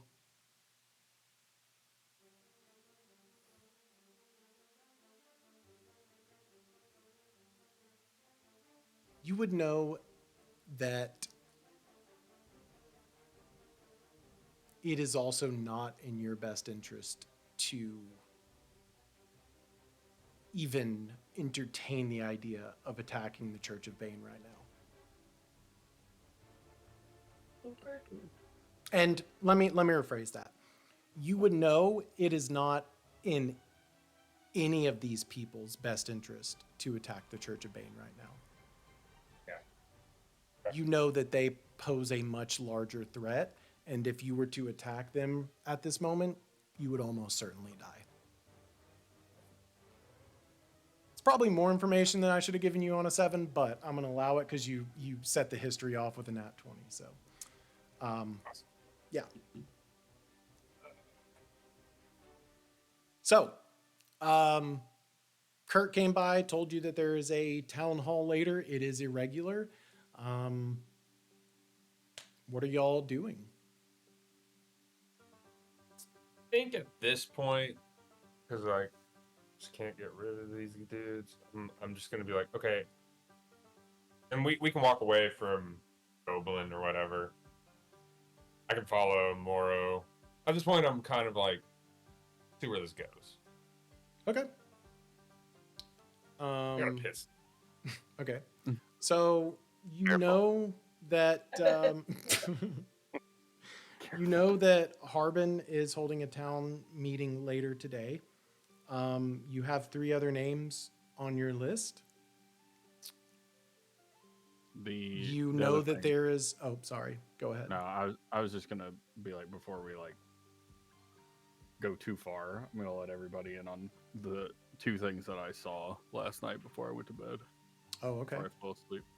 Okay. Just kind of gave everybody the like quick descriptor of the two kind of out of pocket. And actually, since Colby's using the restroom, Jesse, go ahead and roll an insight for me with advantage because you're around here. Oh wait, what'd you roll? I rolled a 22. Oh no, that's fine. You've walked this area. You've been here less than a day, and you have heard no less than 5 mentions of things out of the regular in this area. You have heard Toblen and Talon and now Kirk all mention these things that do not occur normally around here. Seeing a winged creature, seeing a campfire and hearing guttural screams in the middle of the night, those seem to align with irregularities to you. Yeah. Some weird shit going on, homies. Yeah. So, Friends. you have 4 people's names. You know that Harbin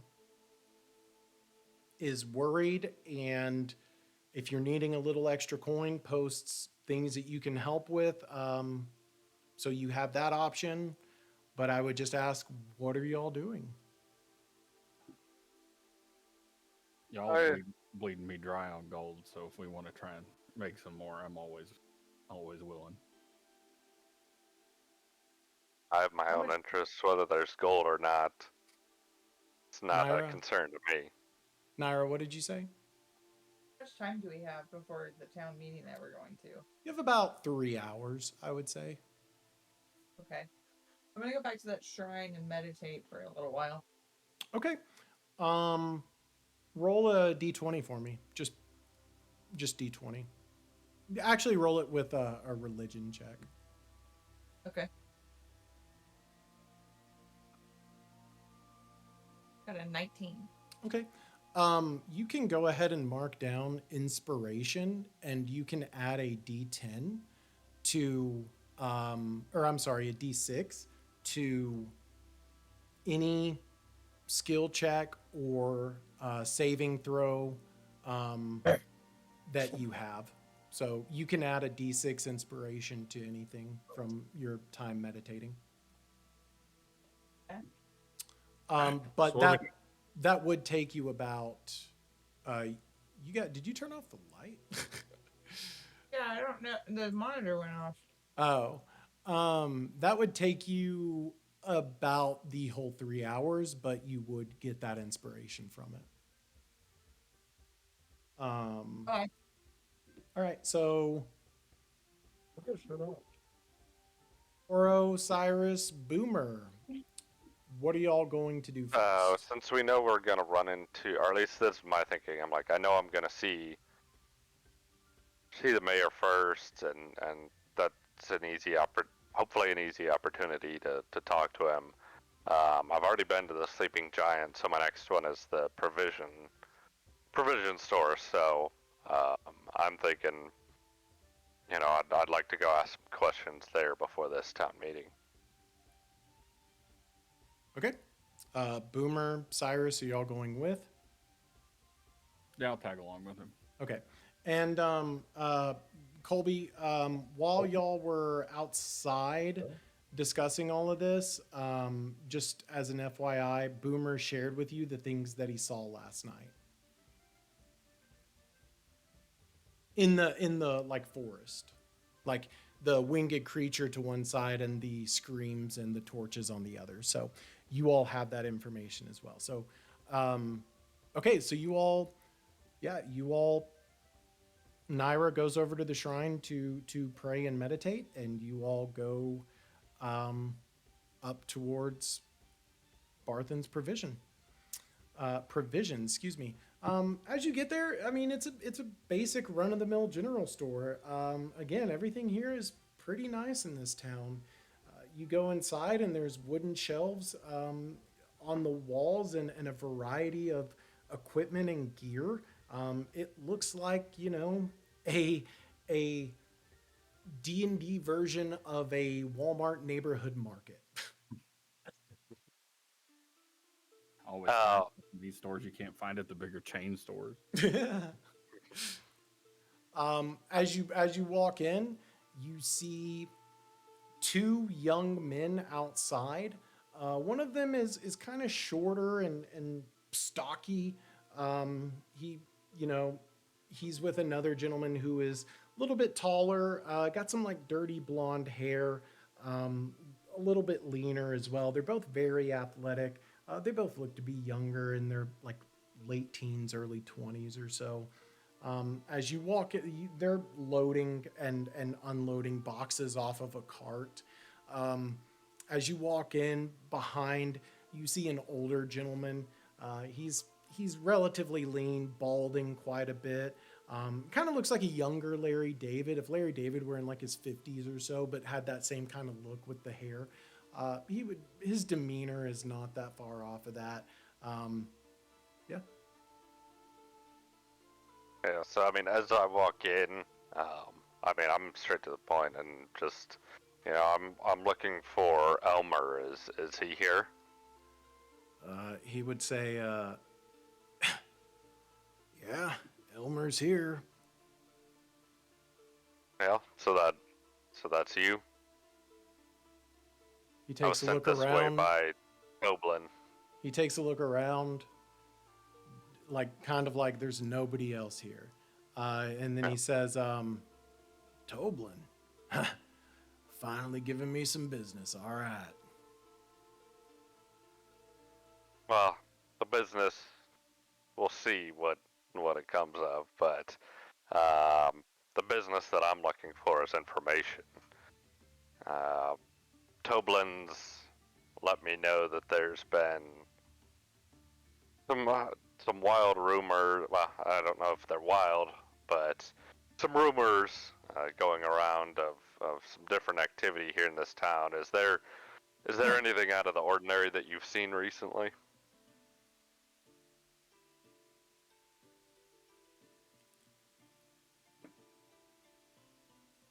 Buddy, you are a green 7-foot something motherfucker walking into a shop at the base of a mountain in the middle of goddamn nowhere.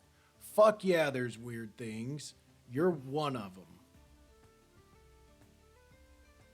Better watch your tone. I've got enemies that I'm looking for, and if you want to be included in one of those, you'll watch your tone. Make an intimidation.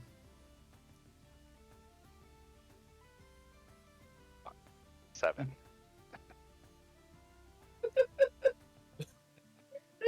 Not my strong suit. He looks at you and he looks at you and he chuckles.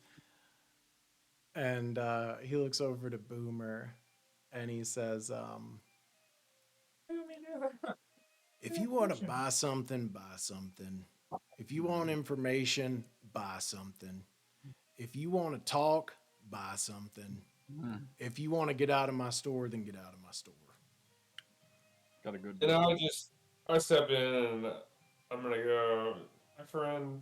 We're happy to buy something. We're very happy to do whatever you ask. Apologize for my Jolly Green Giant here. Let me ask those same questions in a just a politer way. And can I roll persuasion to essentially ask the same shit again? Yeah, you can roll persuasion. I would say roll it with a disadvantage. Boomer is walking around shopping at this point.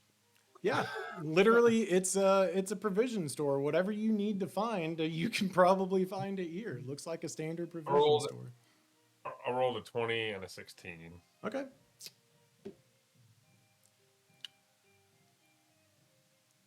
All right, but you got to do me one favor. you got to make sure that your motherfucking friend doesn't say a motherfucking word the rest of the time that we talk. Well, funny thing, he's not my friend, but I will try to keep him from saying anything else. All right. Or What do me you you're What do you referring need to? to know? Yeah, shut your mouth. What do you want to know? What did he just ask? He asked me if I've heard any weird rumblings in this town, and I just said yes every fucking day. Yeah, but let's be more specific, friend. Like, come on. I get it. Like, we've got a purple girl, a green guy, this old dude with So whatever. ask something more specific. You asked me if anything's weird going on. I said yes. What do you want to know? Is there anything weird going on pertaining to, I don't know. We saw something flying, apparently, last night. We heard some screaming around town, outside town in a village. And then also, there just might be a nefarious church that is, have undoings in this area. If you have any insight into any of those things, all or not, or one, that's fine. While this is going on, like as he's speaking, he referred to what Morrow assumes as he's referring to the Church of Bane. He referred to him as nefarious, and so that kind of definitely doesn't change my opinion, but kind of says, all right, baby, I've got some other questions to ask in the back of my mind, but that's just me thinking, not. Yeah. No. Good flavor. I like that. Awesome. Colby. Yeah. Well, no, you just roll. Yeah, he would say, now there you go. That's a question. Here's what I'll tell you. It's all I know. You talk about a winged creature. You talk about screams in the woods. You talk about nefarious shit things going on, organizations. Does the government count? Because I would say all governments probably got a little bit of that going on. But, cutting to the point, 6 months ago, this here used to be a quiet town. This here used to be simple folk doing simple fucking things. All of a sudden, Sleeping Giant gets sold. The lady that bought it, I ain't ever seen her. I don't know who the fuck it is, but I know she ain't posting up there.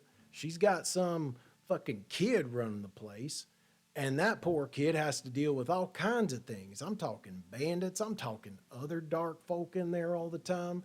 Shit ain't right. This is a proper town, or at least it used to be. And we can't do that with all this shit going on. So this lady sells that bar 6 months, 7 months ago, somewhere around there. She said she buys this bar from the people that sold it. All of a sudden, they're letting in anybody and everybody. And Shane. Oh, go ahead. Finish. And with that, the last month or so, we've seen orcs coming down from the mountain that we ain't ever seen before, or at least not in my lifetime, and I've been here goddamn 50 plus years. We're seeing animals going wild for no fucking reason. We're seeing thunderstorms in the middle of winter and winter storms in the middle of summer. So ain't nothing making fucking sense over these last few months. And Shanjan, he's her son? He ain't her fucking son. Well, you know what? I wouldn't know if he's her son because I ain't ever seen her. She came in, buys his place a few months ago, says, I'm hiring this kid. I think he's from, I don't know where he's from. Probably Neverfrost. That's where they get all them fucking weirdos. But he comes in, he's running the place. And ever since, it just, town's been going to shit. Yeah. And so you think all the strange ongoings is due to Sleeping Giant? I didn't say first one. that. I said that, you know, you ever seen an avalanche? You know, an avalanche can be caused by the tiniest little noise, a bird cracking a stone against another stone, and all of a sudden that noise reverberates, gets louder and louder, and then you got a whole goddamn mountain coming down on top of you. I think when the Sleeping Giant sold, she didn't know what the hell she was doing. She opened it up to anybody and everybody that wanted a drink. The bar went to shit.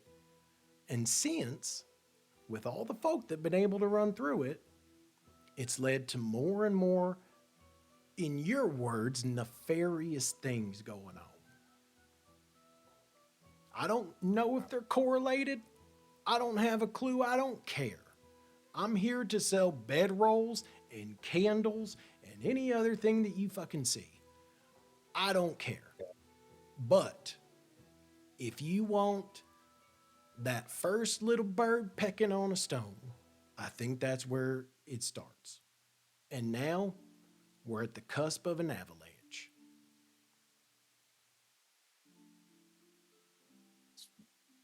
Very articulate. Okay, well, I appreciate the response. Morrow, you happy with that response, buddy? Don't sneeze on my goddamn store. What, you gonna buy that you just sneezed on?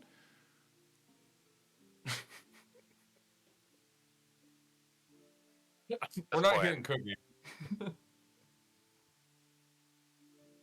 Yeah.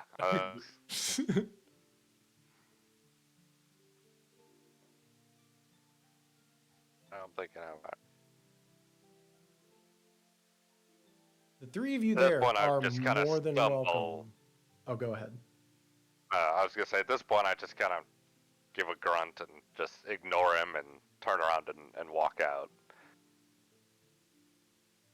Okay. Boomer puts And I 4 asked him gold if worth he of found any. ammunition making stuff on the counter.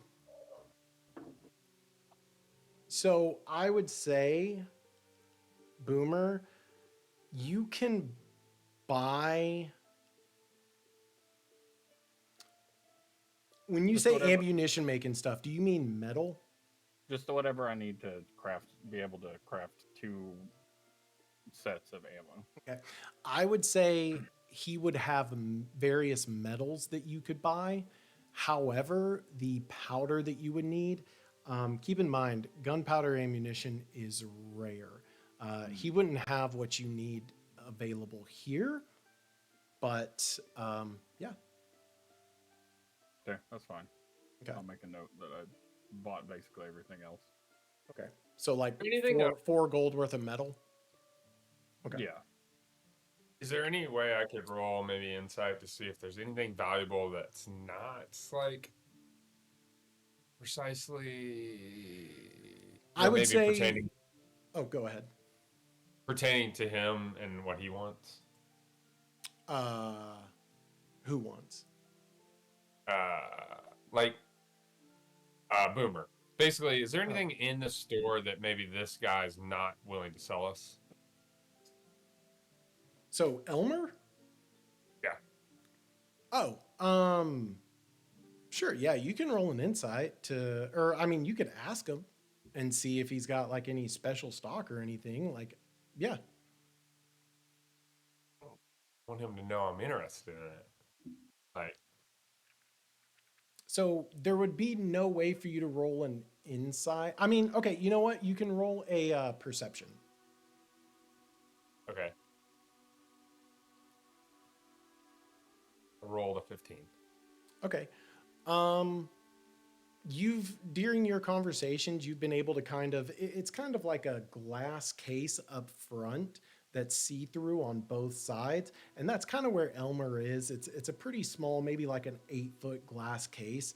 Behind him is like another desk with shelving behind it and everything, and you know, he's pretty much all of the stock is readily available. There is a storage room, but the door is open and you see the two young men going in and out of it loading stuff. It looks like what he's got to sell is what he's got to sell. Okay. Do you have any talk to animals potion?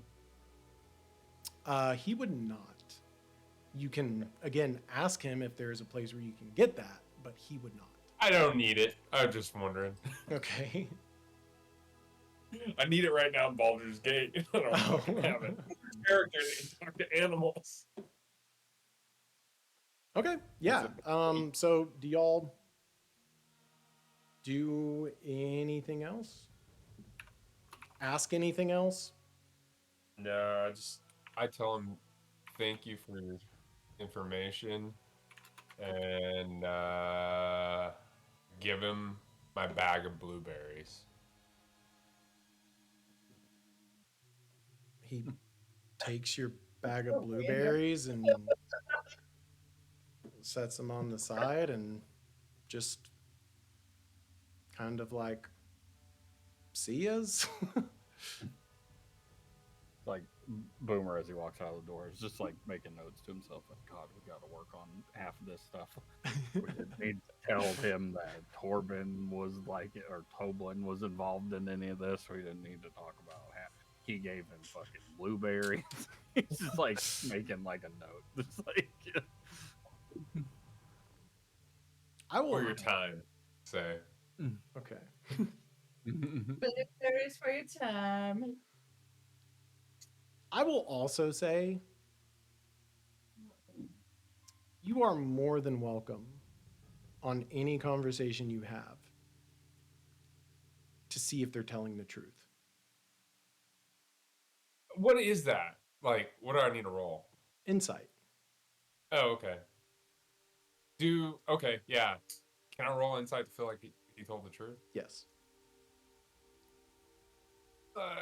17. Yeah, you would you would get a little bit of perhaps bigoted January 6th vibes from this man, maybe in some of his perceptions of some people, but you would get that he's 100% telling you his truth. Yeah. Okay. I was gonna ask if you had a stock of MAGA.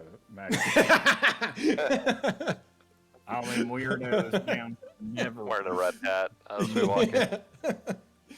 Yeah. Boomer's over there like, you give people with my accent a bad name. He he definitely has some vibes, like, yeah, the way he was talking about Shanjan and the lady that bought the bar, maybe that's just like his personal beliefs, but everything else he said was definitely he was telling the truth about. He's on the up and up. Okay. Yeah. Julio. All right. Yeah, I'm going to let y'all decide where you want to go next. My food just got here, so I'm just going to go grab that real quick. So y'all tell me where you want to go next, and we will head that direction. Or y'all can already be there whenever I get back. So. What? What do you want me to make? I think we just need to go to the mayor now, personally. Yeah, that's what I was wondering. How much time? But yeah, outside of game, like I want to ask Cyrus a couple of questions before we go to our next thing. Okay. Cyrus.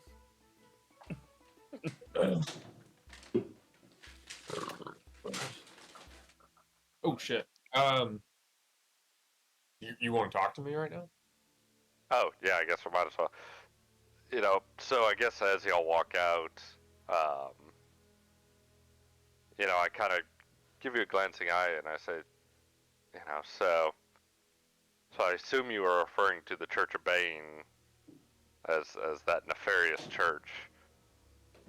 Is there more that you know about them? Okay. I got Chipotle. Okay. What, where are y'all at? I'm asking Cyrus about the Church of Bane again. Oh, okay. Interesting. And I'm gonna respond with, do you know a church that isn't nefarious?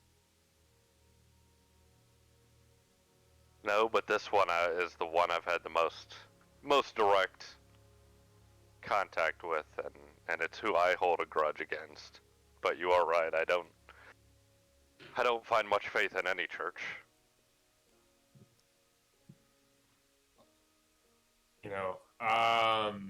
From what I've heard, in my past about what are you called again? Furbogs? Furbolg. Yeah, Furbolg. Yeah, and a druid.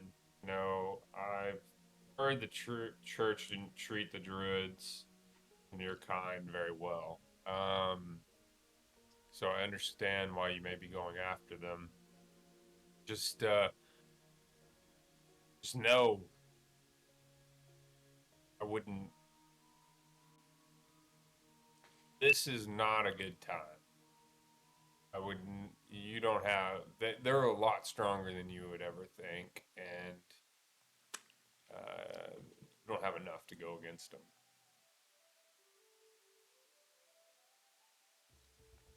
Cookie.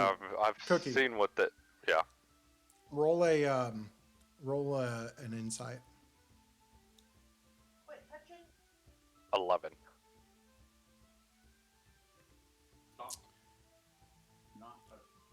He's telling you some things that are making sense. That's all I would tell you on an 11. Yeah. I'm gonna go. If you know they're. Oh, go ahead. No, you finish. Okay, I was gonna say. So if you know they're too strong, you know. Harrison. I've got to find a way to seek some kind of punishment against them. If they're too strong to take head on, do you know something that could help me? I know that you should probably just drop it, friend. You don't seem like a bad guy. But you do kind of go in headstrong on a lot of things, and if you're not careful, you're gonna find a situation you can't push your way out of. And that's really all the advice I'm gonna give you, because at this point, I would say drop it, move on, be happy with the life you got left. I still have many years ahead of me, and right now they aren't enjoyable, So if death is what ends at this path, then so be it. Well, I respect that, my friend. Just know that it's inevitable if you keep going down the same path you're going.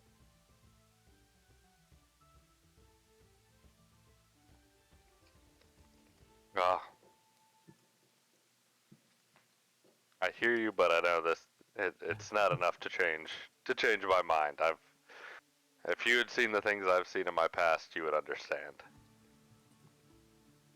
You've seen the things I've seen in my past, you'd understand.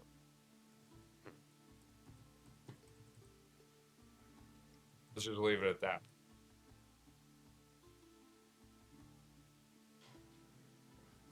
With that, I mean, I've certainly got just an acknowledgement of that. I'm certainly not changing my path at all, but Yeah. I assume at this point I feel like this is the first time he's been somewhat honest with me. Yeah. And with that, I don't know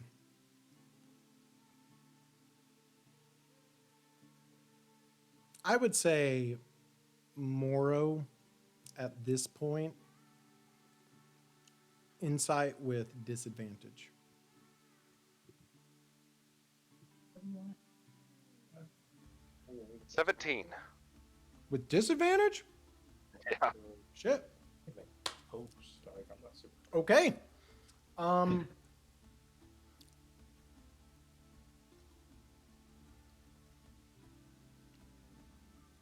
The name.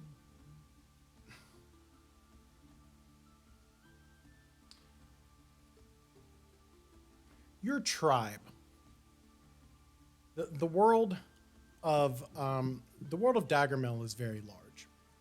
Your tribe actually comes from a different continent. You left that continent. You sailed across the ocean. You came to Telfae, and you've traveled all the way across Telfae to get to where you're at now. You did all of that because someone told you the name Booth. You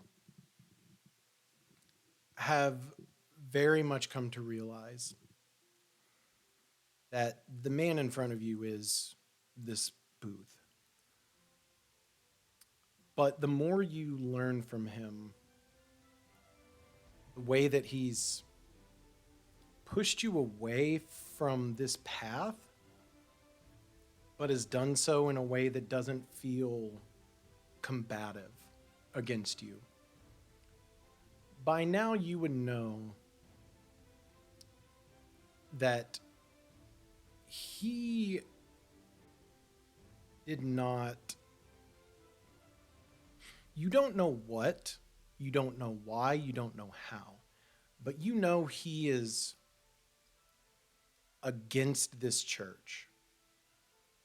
Given that one of their men also attacked him and mentioned names from the Church of Bane, you have pieced together that he is a deserter of this church. He is a defector of this church. And you feel that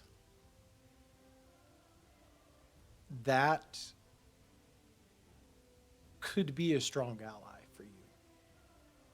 You don't make allies easily, but one that was a name that you were given that is now being hunted, that could be very strategic for you.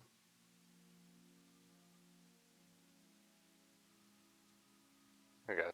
Just to be clear, so the things that happened in my past happened on another continent, and coming after that is what has brought me here now, and had me sail across. Okay. You came thousands of miles, Yeah. over a year of traveling to get to where you're at under this name Booth. And that could explain your anger, your gung-ho-ness towards this person. But now that you have met them, I wouldn't say gotten to know, because you still feel like you don't know this person. But as you have met them and just the little things that you have heard them say and the way that they have said it, you understand this is not your enemy. And in fact, you wouldn't call him a friend, you wouldn't call him an acquaintance, but you would call him a possibly strong ally. Except he's pissed himself, so maybe not that strong.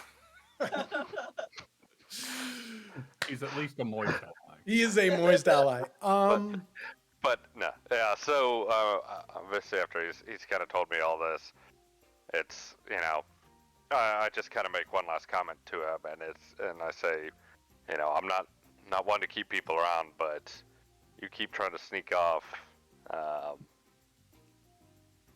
You need to stay close, and I think you could be of help in achieving what I want. Hopefully that suits you as well. Pain in your voice as you say that. Awesome. So where did y'all go? You left Barthen's provisions. Only one of you bought something. One of you left something, some berries. Where do you go? I would say you probably spent about a total of an hour getting there and in time with Elmer. Yeah. Yeah, I mean, at this point, I mean, after what we've heard from Elmer, I know Tyrus Booth is kind of tried to convince me, but I still want to try and track down um, more of the Church of Bane. But I don't know that we're gonna, the Sleeping Giant is on my mind of wanting to go check that out, but I don't know that we're gonna have time to do everything I want to do there. So, kind of with that understanding, at least in my mind, I want to know more about what's going on here. I get kind of flashbacks of hearing the whispers in the night as well of saying there's aid, and for a very brief second, some of my mindset changes of not just purely revenge, but just trying to piece together everything that's going on here. Okay, so you wanna maybe find somewhere that you can ask around and just try and maybe get. Toblen hasn't really told you much. Elmer hasn't really told you much. You want to maybe find more information about what exactly is going on and has happened. Yeah, I would say so far too. I've got two different people that have kind of pointed me back towards the Sleeping Giant, but Okay. Still have the original mindset of trying to start with the mayor. So, am I aware of like that job board, or what I've seen it? Because Yeah. I kind of want to go basically where, at least what I'm thinking and want to do and suggesting to the group is, I want to see, what's on this job board. See if I can learn a little bit more about the mayor before we talk to him or question him. Gotcha. What So you kind of want. things are going on? Yeah, you're wanting insight into his mind and seeing Yep. what. Okay, Yep. gotcha. Awesome. Also, Love it. If there's something on that board that's real tiny whenever we get up there, it might be an idea to run it so that we get paid by him, because he seems like he's kind of elusive, just kind of in general. Gotcha. Okay. Yeah, so I would say y'all head back to the town square, just on the other side of the town square. Once again, there is a gentleman playing the lute to a bunch of kids, and snow or no snow, they're going to be out there. They're going to be enjoying it. Next to him, you see a halfling girl making puppets and performing tricks for the kids as they're all entertained. You walk past the town square, and Naira at this point comes out, and she joins you as well. She is done with her meditation. She has received the blessing of the goddess Timora, the goddess of luck. And so as you continue to walk down, right outside the town master's hall, you see, you see a job board.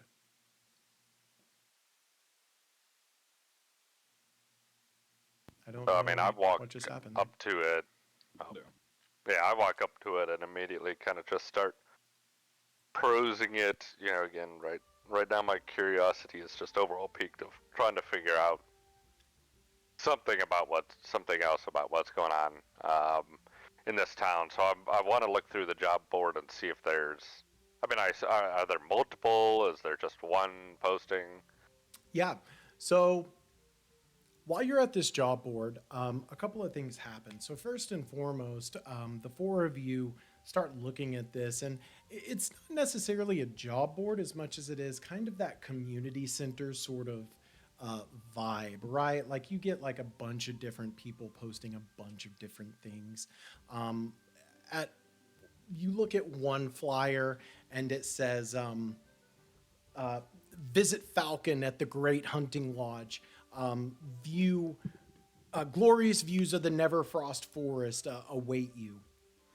You see another poster that says Galandrio performing every day in the town square. Catch the mighty bard performing mighty songs.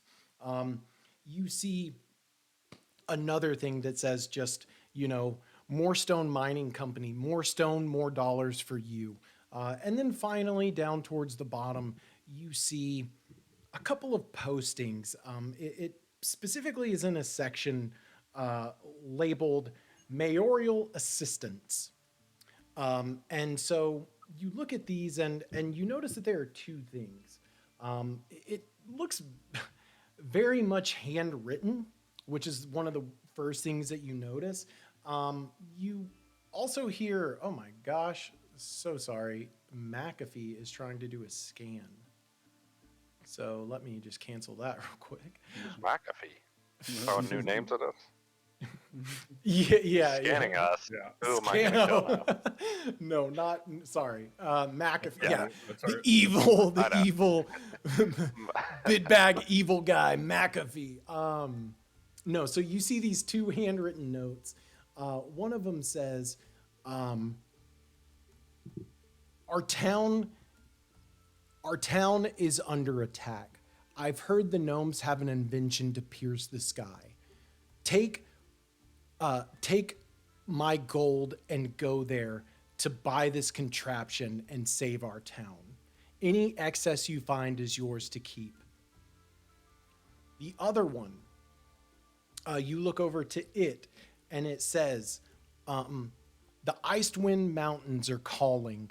The dwarves have a strong understanding in a fortress there. If they know something about these attacks, seek them out and find out why. The information is valuable to me." Those are the two things that you see there. However, as you're looking at this board, you see a familiar face. You see Kirk, who you saw earlier. And he is walking by and he's talking to a woman there.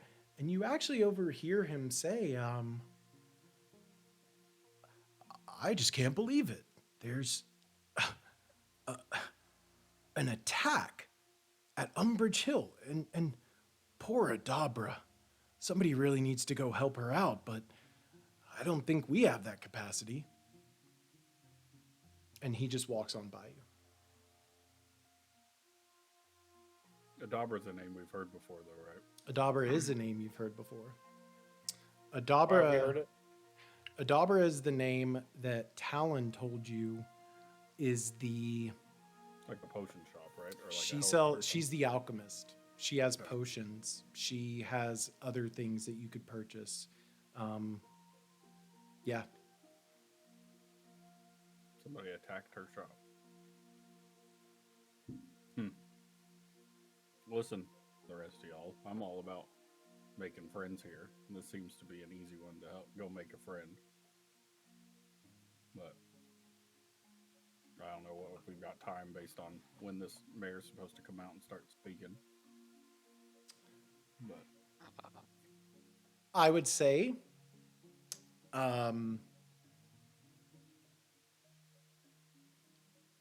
if like you the other two send us like far away, right? So like this having him walk by and say that means it's recent. We might It's get some recent. more. It happened possibly last night, possibly this morning. It might tie into something that I saw last night. But Yeah. Maybe I'll say, so far, you could ask. I have the same approach of making friends, but I do see that the few times that Boomer has made friends, it's also helped to get information, and so part of me is starting to think. I've always been this looking to intimidate. I'm a big, huge guy, wanting to intimidate everybody. I'm certainly not gonna. I'm still gonna be kind of mean and everything, but it's not. Kind of taking a back seat to see if this works out one more time with Boomer's idea of making a few friends around here. Yeah, so I would say if y'all were interested in that, Kirk and the woman that he's with aren't too far away. You can feel free to stop him and ask him, or anybody else you can stop and ask, how far is Adabra? Could you get there quickly and be back in a couple of hours for the town meeting? yeah, I'll holler at Kirk and be like,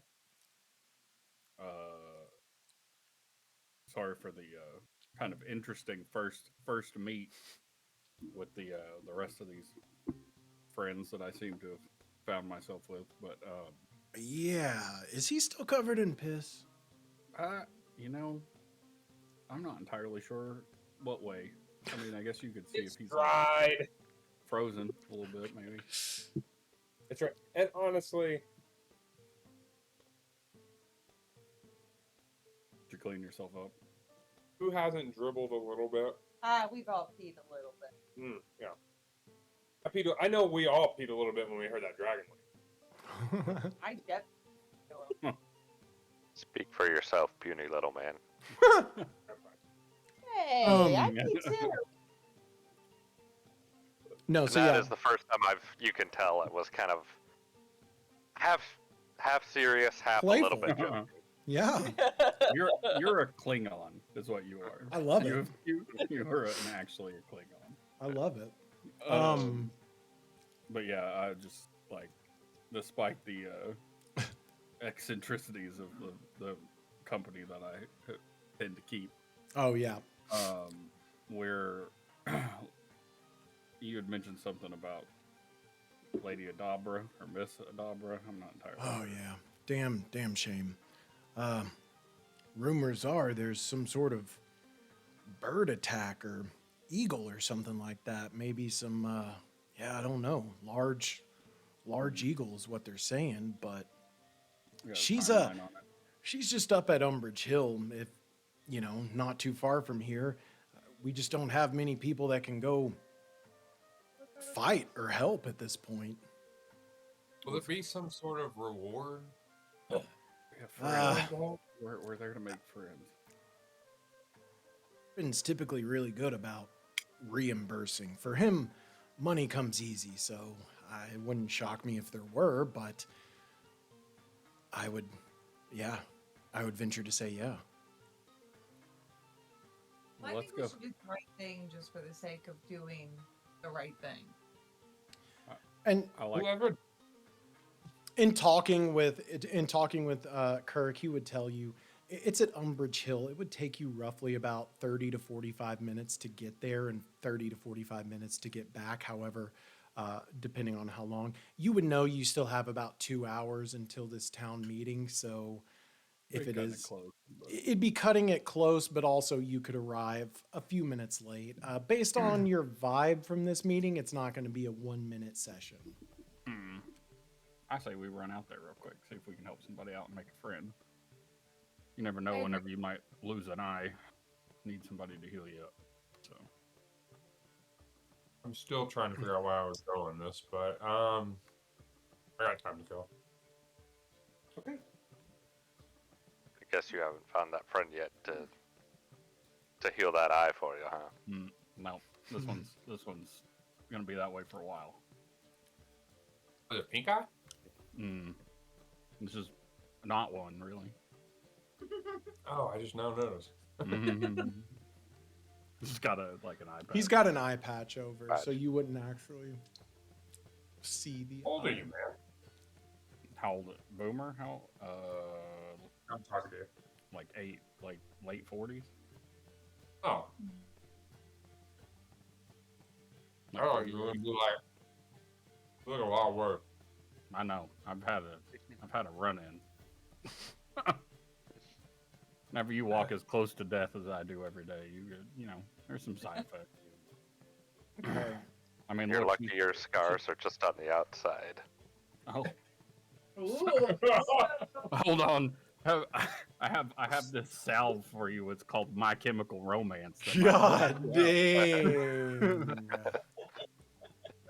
Forgot that your first your middle name was It's Not a Phase Mom. That is outstanding. The lifestyle.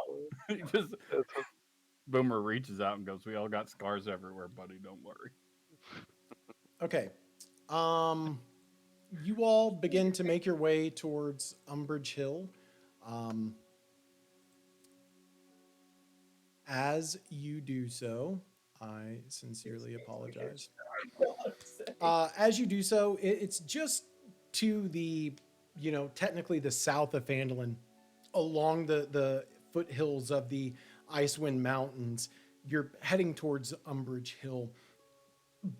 It is a very large hill and built onto this slope. It's an old stone windmill, surrounded by an iron fence.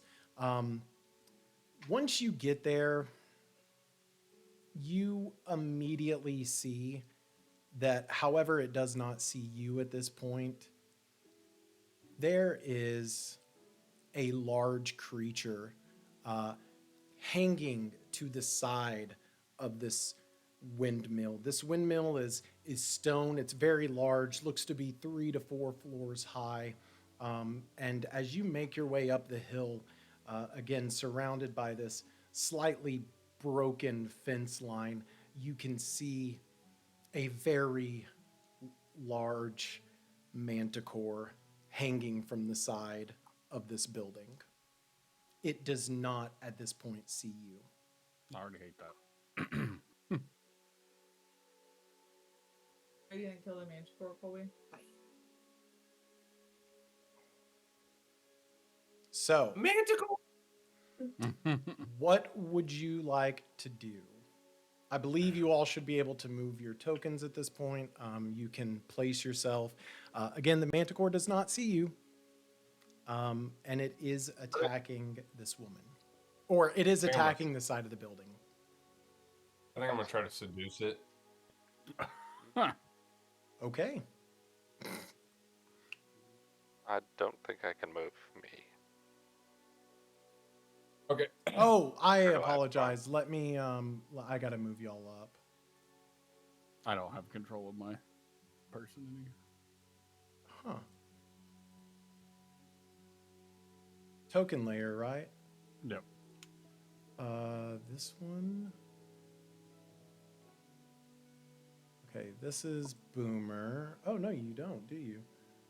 Boomer. Do I have to do this every time? Or wait, no, who is that? That's Cyrus. You just have to, you should be able to do it once and then copy that token onto like your token page or whatever. Oh, I gotcha. I see what I didn't do. We got Okay. fight. I don't see Cookie. I don't see you in here. I'm in. Yeah, I'm in. Oh, Morro. I'm an Morro. idiot. Okay, I can move me now. Yeah. Okay. Yep, I got me now. All right. Yeah, you all should be able to move yourself. Colby, I would very strongly suggest not going that far up just yet, unless you're being serious about that seduction. Yeah. Well, I'm wondering, can I get to her castles unseen You can try. with her?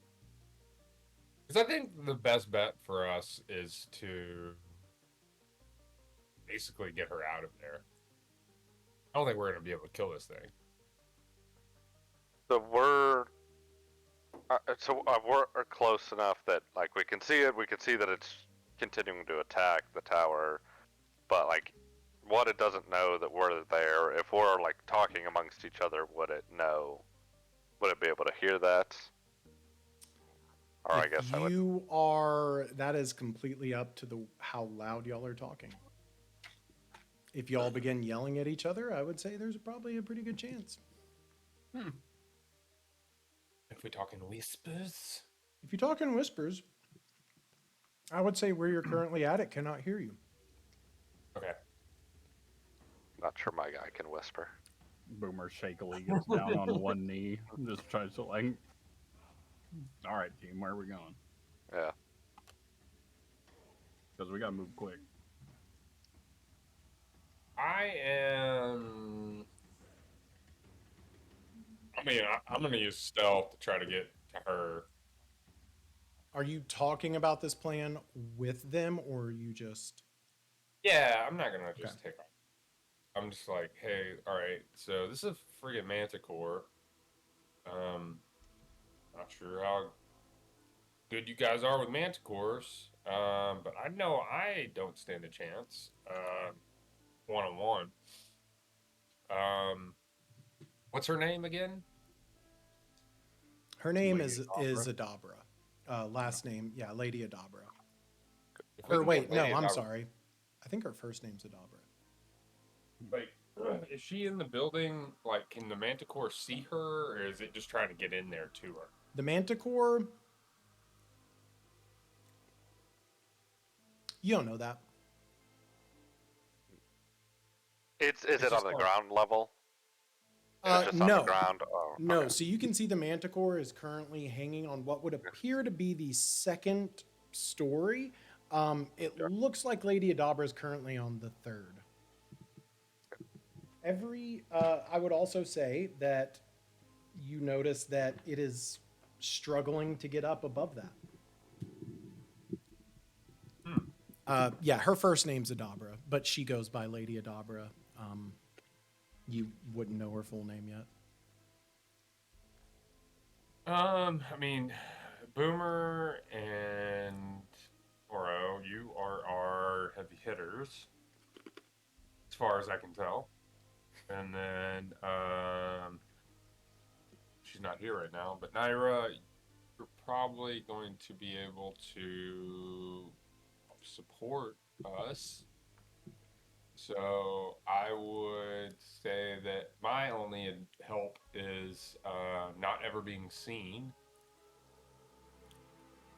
So you two go in first, followed by Naira, and I'll see how that goes. How about you sneak up, try and get to where that Miss Adabra is, and if anything goes awry, I'll take shots from a distance. At around this time, sorry, you hear the Manticore. I know you're in there. And it moves over. Oh shit! Wait, what's Okay. going on? Still on when the you get- second level, though, right? Still on the second level, kind of moved over a little bit more onto this side. You all are currently trying to figure out if you're going to attack this Manticore, how, or are you just going to try and stealthily sneak in? Because I think it's really important that we have a plan. I thought we let the one who's been trying to sneak this whole time sneak off, and if he gets spotted, I'll shoot it. Well, I don't think that's a good plan. And if he needs cover, I can obscure him with a fog cloud. That might be best to throw out now. Well, like, how far can What's I your- move? What's your range on Fog Cloud? 120 feet. Are you casting fog? Yeah, fog. Yeah, it's called fog cloud. I might be thinking of something different. No, okay. Yeah. It's a 20-foot radius. Yeah, it's a 20-foot sphere, but I can Okay. cast it 120 feet away. Gotcha. Yeah.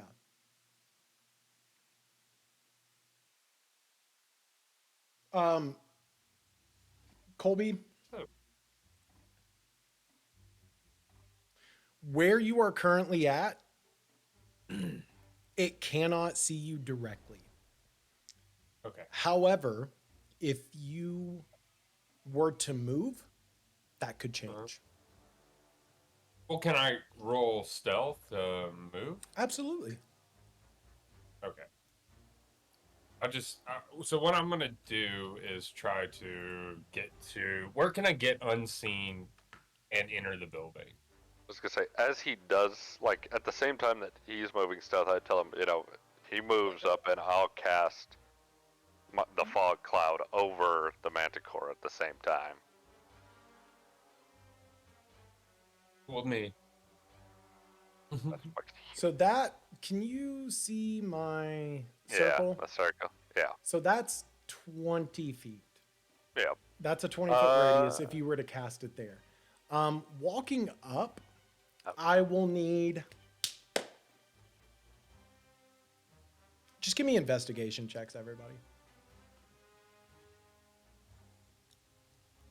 21. 4.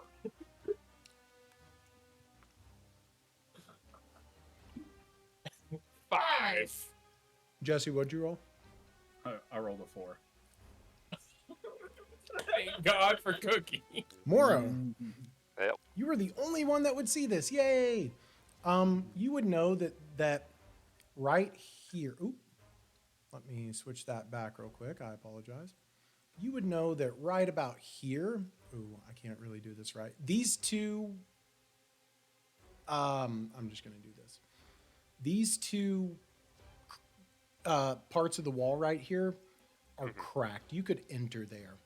There is also an opening over here. How And big is this wall? Like, is this a high? What kind of a wall is it? How high is it? yeah, absolutely. So the wall that you are seeing is about it is a stone wall. I would call it about 4 feet, if that, maybe 3.5. Let's call it 3 feet of height. However, where you are currently at, you are also on a slope. So, like if you were to try and get here, you would be sloped down at the edge of that wall, basically. But you would, based on Morrow, your instincts, the first thing your training and growing up in the wild taught you to do was survey, right? So immediately to your left, you see about 10 feet of lowered broken wall. You see over to your right an entryway into this place, and the wall itself is not very tall. You are. So you can actually see in and see a broken stone structure to the right of where the manticore is currently. And while you all are doing this, the I think we need to move manticore moves. 1, 2, 3. It moves again back over here and snarls and says,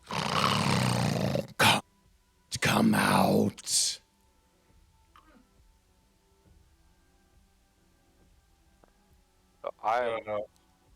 Okay. I can.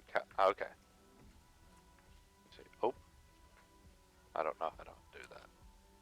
I'm gonna go ahead and cast fog cloud kind of over the area that I've seen it moving. Okay, so can you mark exactly where you would like to cast that? Yeah, that's what I'm trying. It doesn't tell me how. Can you see that, or is it still? I cannot see if you are marking something. Okay. Let me figure this out. 1 second. 20-foot radius, right? Yeah. So if you're like, you've seen the manticore go from the front to the side here. Yeah, that's kind of what I'm trying to aim. Like, yeah. I don't okay. know how to get rid of those. You can like right click them. There we go. Okay. There we go. Yeah, so like right here would cover a little bit of that building. Yeah. Yeah, that's kind of that right area is what I want to cast fog cloud over it. Okay. Are you doing that right now? Yes. Okay. So yeah, you all see ooh, that's not gonna work how I want it to. Can I move that? Who just did that one? That's the same issue. That was me. Oh, okay, perfect. Yeah, The so same you issue. see a cloud of fog appear where you are. So the rest of you, and this is our first time in combat, really, for everyone. So, Morrow, what does it look like? How do you pull your druidic magic, and how do you create this cloud of fog? So I've got a totem that I carry around in my hand. I just have a shielded one and the totem in the other to help me cast these spells. And this kind of you can tell it starts with me through my hand of kind of a little gaseous cloud right over my arm, but then it goes in. It's very small and faint, but then as it kind of channels through the totem, you see it kind of just a quick flash over to the area, and all of a sudden just a big cloud of fog expand. And have you talked about what your totem is? Do the others know what your totem is? Do you know what your totem is? No, I don't know what my totem is. Okay. I would say it's just very basic. It's really just a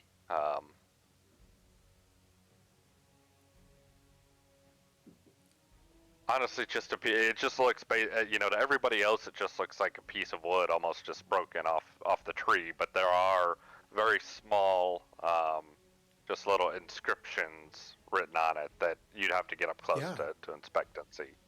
Okay, awesome. So you all are down there. You are talking about having Cyrus sneak in to help Lady Adabra and get her out of this watchtower that is currently being attacked by a manticore. And you see this large green hulking druid in one hand hold this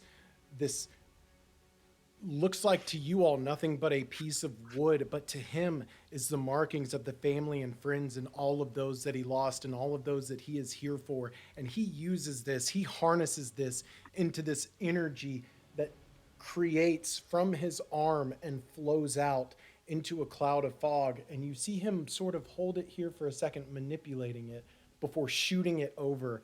And all of a sudden, right by where the manticore is, there is a just seeping up of this cloud, and the manticore looks around and is just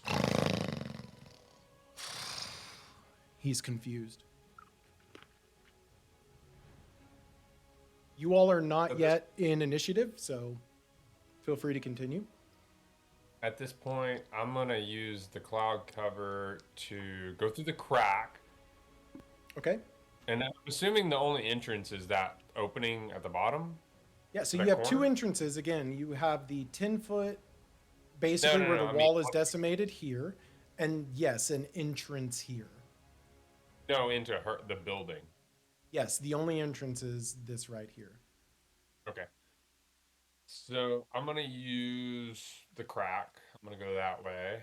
And Okay. how much movement do I have? You have as much movement as you want right now. You're not in initiative.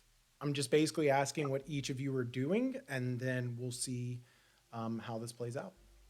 Oh, okay. So, you guys cover my ass. I am going to sneak into the building. Okay. Yeah, I would say go ahead and roll a stealth. Nope. You cannot just sneak into the building. I need you to roll a stealth. Do I get help because there's do I get advantage or anything? You would not currently because you're not in any sort of cover or fog or anything. But All Can right. I Well, I just rolled a 20, so can I a Okay. dirty 20. can I pray for my Raven Queen to protect him or like cloud him or cloak him or anything? you can. Let's see what you have. I mean, in theory, you could use aid. It's an action, but Does she have? everybody, Yeah, like, you can just aid somebody. Yeah, you could do that. I also wanted to look at your vigilant blessing. That would just be an initiative roll.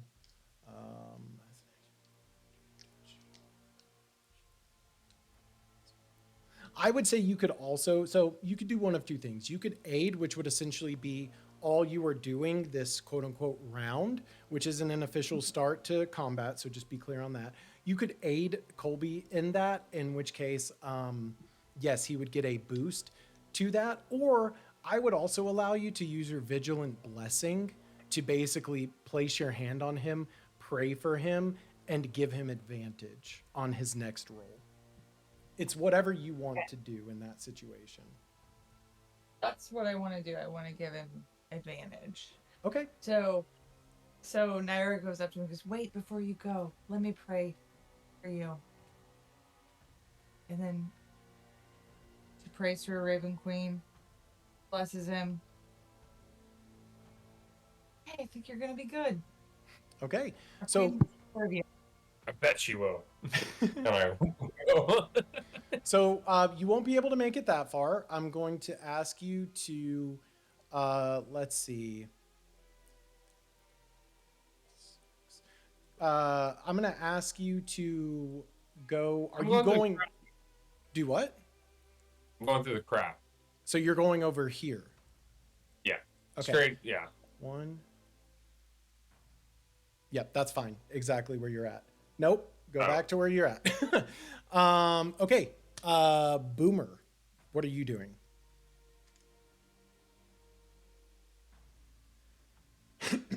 Muted. Pulls the.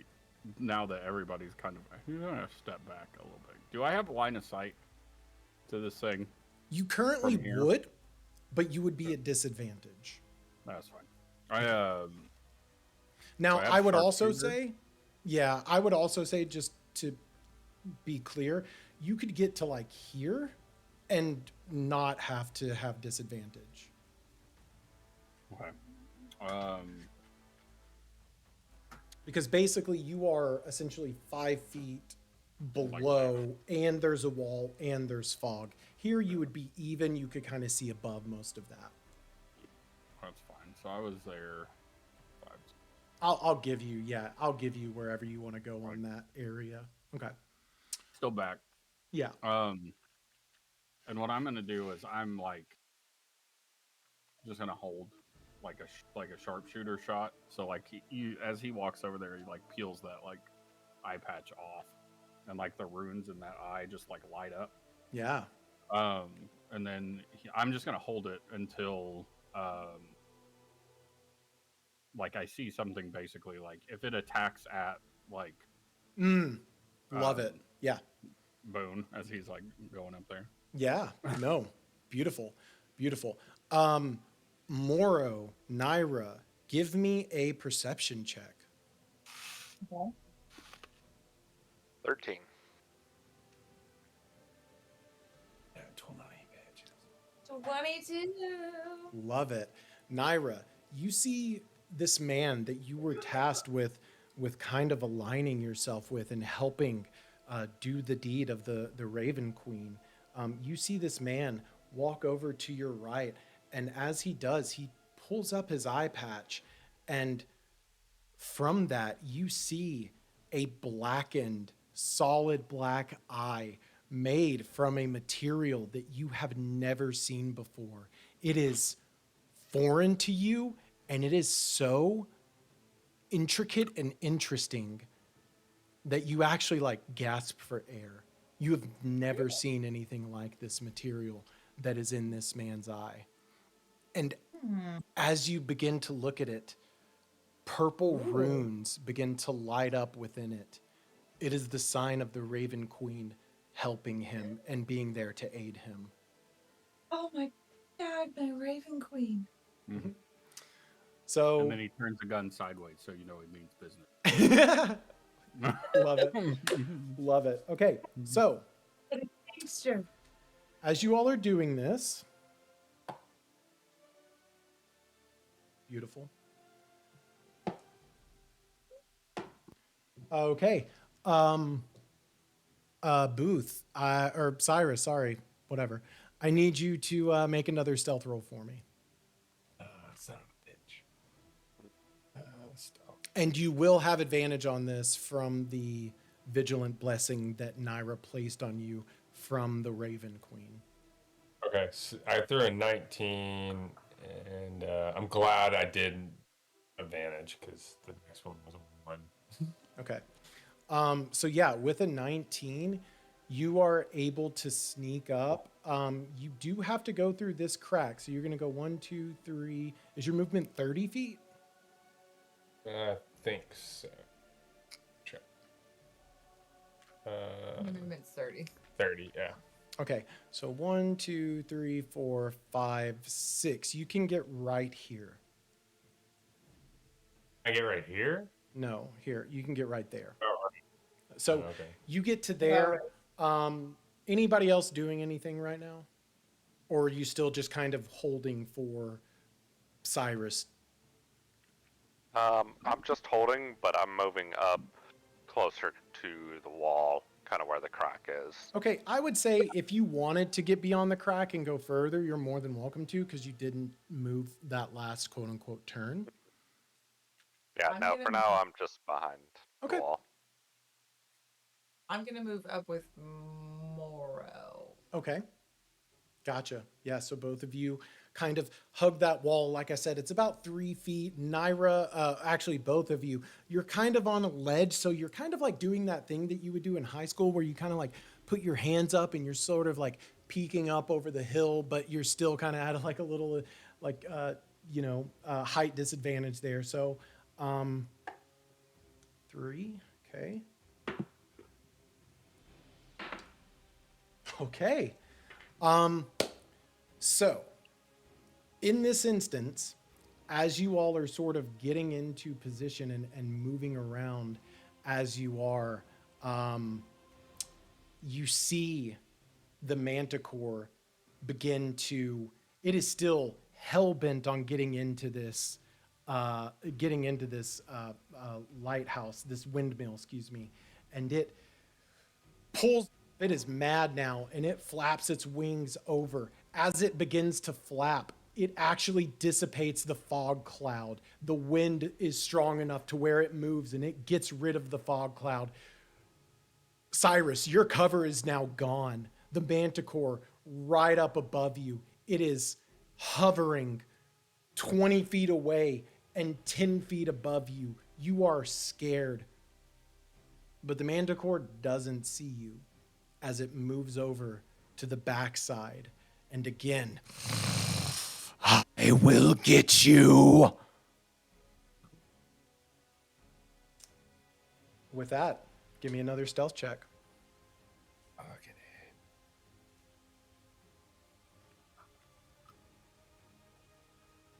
13.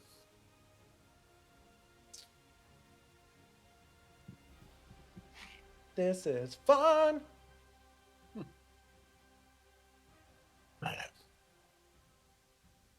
Okay. All right. So, the manticore, as you do this, you begin to, again, tumble your way. You see now that you are in what is an overgrown, it looks like the remnants of a house. This was at one point a house. You can see the remnants of beds caved in and weathered over time. You can see pots and cups and things scattered about on the ground. In the back behind you, you see actually the one thing in this house that looks still rather intact, which is a large fireplace. As you begin to make your way into that opening into the windmill, you kick one of the cups and it creates a clink, clink, clink, clink, clink, clink, clink, clink, clink. As it hits up against the wall, the manticore raises its head and comes back around to this side, now hovering directly above you. But it does not see you as you're able to make your way into the windmill. You are now on the first floor of a windmill. Here, you can see just, your senses are immediately overwhelmed with the smell of herbs and just various ingredients. And in the middle is a giant millstone. This is the lair of an alchemist who is good at her work. The smells are fragrant and also intimidating at the same time. I always have a thing for crunchy girls. Okay. All right. Okay. What do you want to do? Adabra is not on this floor with you. So I need to find her. Mhm. I look around. I don't see her. Do I need to roll anything to make sure she's not on this first floor? No, you don't need to roll Okay. anything. I would just say you know that she's not on this first floor with you. Okay, so I run to the second floor, sneak to the second floor. You're alerting. Roll me a stealth. 16. Okay. The manticore again snarls and moves to the front of the building, almost directly outside of where you are. And as you enter this building, you immediately crouch down, get a survey of your surroundings, and begin to sneak up the stairs, avoiding all of the little vials and all of the containers of herbs and flowers and spices that you see around you. You make your way up to the second floor with no issue. As you make your way up to the second floor, you run into Adabra. She is a woman in her mid 30s. She is kind of just very matronly. Yeah, sort of crunchy. She's very plain, but has a beauty to her that is very, very natural. She has dark brown hair, dark brown eyes, and just very fit and well taken care of. But you can tell she doesn't have a lot of interaction with people. So I go, are you Adabra? Lady Adabra? She turns around and looks at you, and she is, yes, I am. Who are you? Name's, shit. Come on for the good one.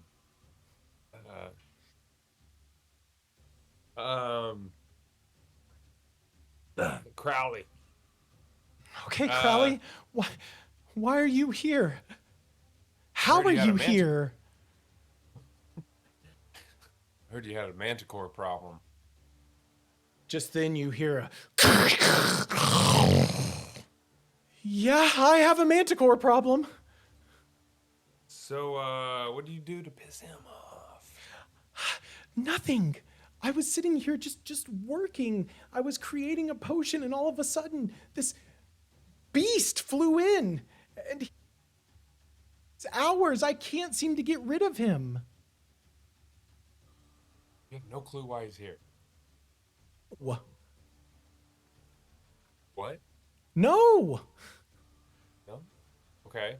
So, you're minding your own business, and a manticore just flies in. Do you know anything about where you're from, or where this... Maybe this was his old home? Did he grow up here? Where he's reared? While you're talking to her, you hear another goo, goo, goo on the inside as a few vials break and shatter on the floor as the manticore again moves over to the right side of the building. This guy does not seem to want to roll anything but a 1 or a 4. So she says, I have no idea. I make potions. I have spices. I have nothing of value for a manticore. He's calling you again. Yeah. Hey, I've got a friend of mine. His wife died last year, and he is like calling me like multiple times right now. Okay. And I told him to ever call me if he needs something. So it's a weird. This is out of the blue. Yeah. No, But, go for it. Yeah. Yeah, absolutely. What did he say his name was? Crowley. Crowley. Okay. I will take over for Crowley momentarily. Crowley just is like, then why is a manticore here? I don't know, but are you going to get rid of it? Crowley kind of looks around and is like, I don't know how to get rid of a manticore. Do you have any suggestions? And she kind of like raises her eyebrows like, why the hell would I know how to get rid of a manticore? No, I don't know how to get rid of a manticore. And he goes, okay, lady, I was just asking. I don't know. As he just does the manticore again, crashes to the front of the building and makes claw marks alongside. And he goes, so can we get out of here? Is there some place we can go out the back? Or There's only one entrance in and out. I don't know if I can go out there with that thing. Crowley says, I just got in here with that thing. We can get out. She says, no, I'm not leaving. I have too much work here. I can't leave. And he goes, is there anything that you can do to help? And she looks around her workstation. She kind of smiles and she says, yeah, I think there is. I have 2. She reaches into her bag and she pulls out 2 vials. They are viscous and orange, and they have a bit of a sparkly glow to them. Almost glimmer, but as if glimmer was infused with specks of fire. And she says, I have these. We can throw it on him. Or I can give them to you, and you throw it at him. This will help. I will let you all decide. Would you like her to keep these vials, or would you like Crowley to take these vials? First of all, I would like to know, what are you drinking, Jesse? Oh, What is that? Nerds. Oh, it's nerds. Okay. I was like, what is that package? That's so weird. I don't know if I can like. oh trip yeah. over. Oh yeah. Oh, I love that sound. nerds are the best. I have M&Ms I'm debating going and getting, but no, I will not. I will abstain. Trying to like get there's an energy boost. I'm like ready to shoot something.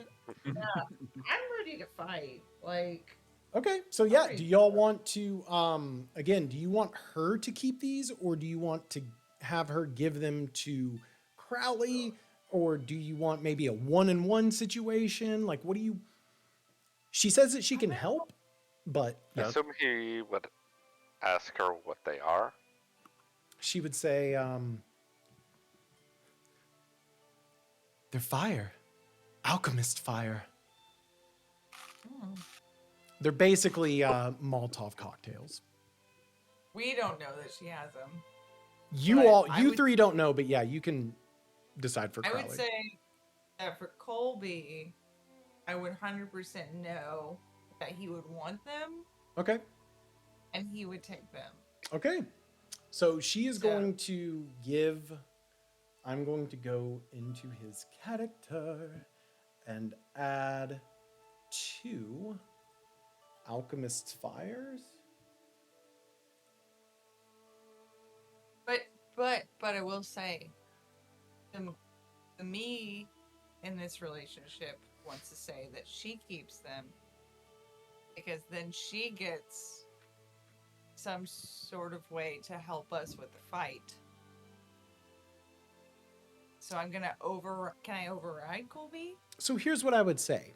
How about you, as Crowley, ask her if she would be willing to help out, and if she can help out, or if this is the only way. To which she would say, I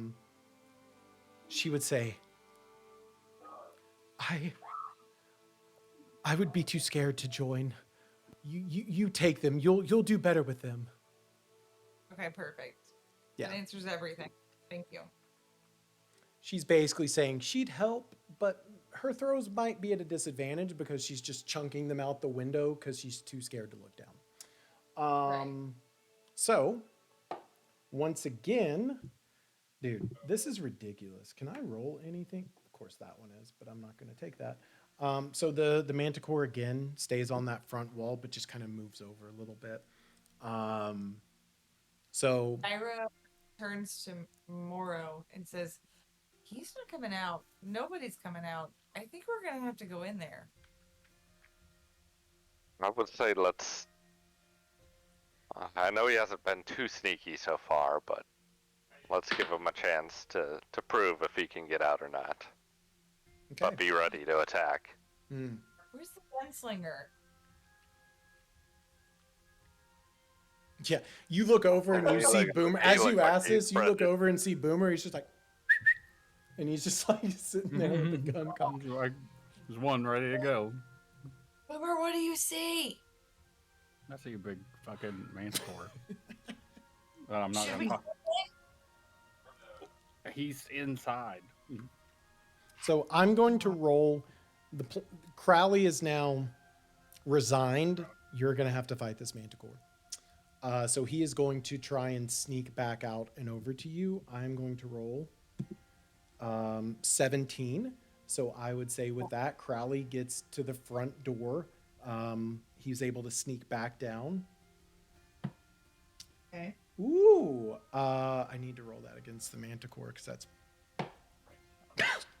yeah. So 1, 2. He said 30 feet. 3, 4, 5, 6. So he can get back to there. This manticore shit right now, bro. Oh my god. So it again just stays there at the front. Why does that manticore look like it's posting on OnlyFans? Slay manticore. Slay, bitch. Hey, really quickly, I'll roll for Crowley. Give me an insight check or a nature check, whichever. Let's see which one he has higher. And insight's a +3. Oh, I'm sorry. I just rolled for Crowley. If one of y'all have to step away, I'll just roll for y'all and play for y'all in that kind of momentary time. Unless you want to, Naira, you can play for both. Yeah, I'm you gonna roll for him. Ooh. What did you get? I'm not telling you. You can choose to have me play for Crowley or you play for Crowley. You play. Okay. What does Naira roll though? For insight or nature? Yeah, whichever one you prefer. My insight's higher. Good. I got a 13. Okay. Morrow. 12. And Boomer.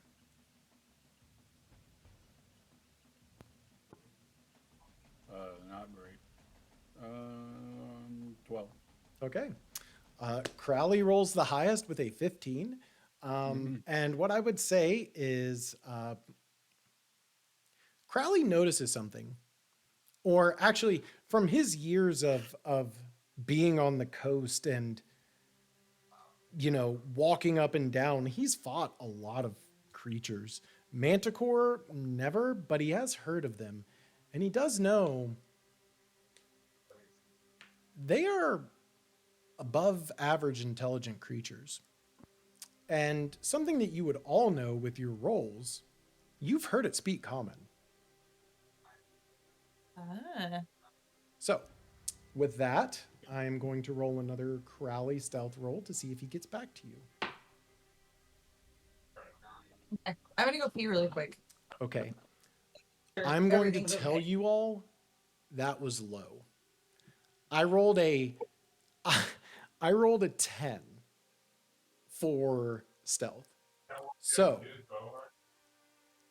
the Manticore needs to roll a 9 or lower to avoid Crowley being seen here.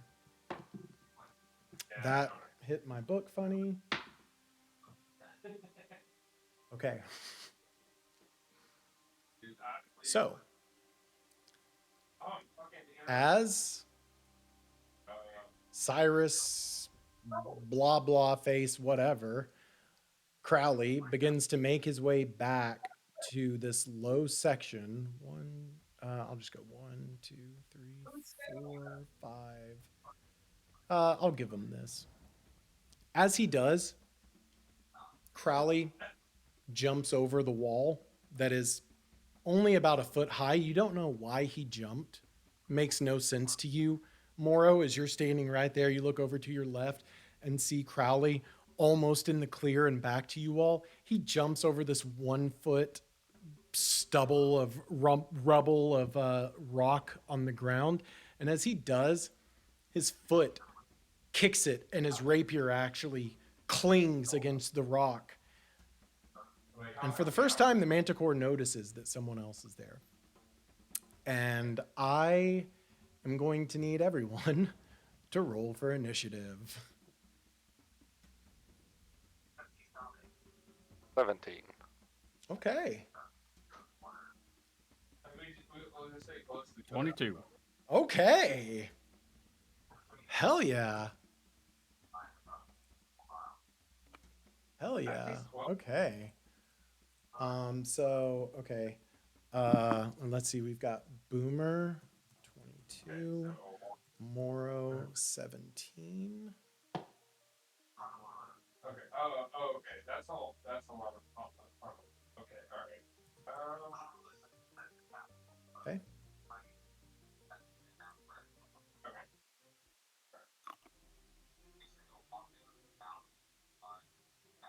We'll wait on Naira. I'll go ahead and roll for Crowley. Okay.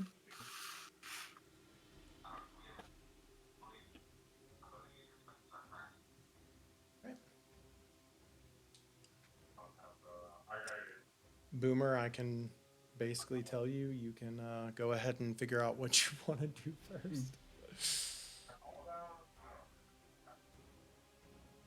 Oh, no. I didn't mean to do that. Why did it? Oh, no. What happened? Oh, nothing. I just remembered that I can't use 10 key or it changes the screen on the stream. And so I just showed everybody the initiative for a few seconds. Nice. Yeah. I'm really anxious to see how this plays out. Oh, yeah, me too. Oh. I gotta look at lives on each day.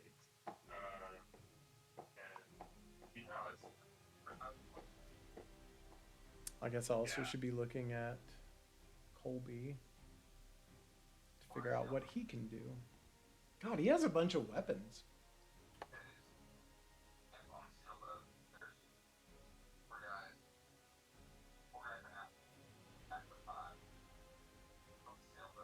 His rapier is probably one of his better ones.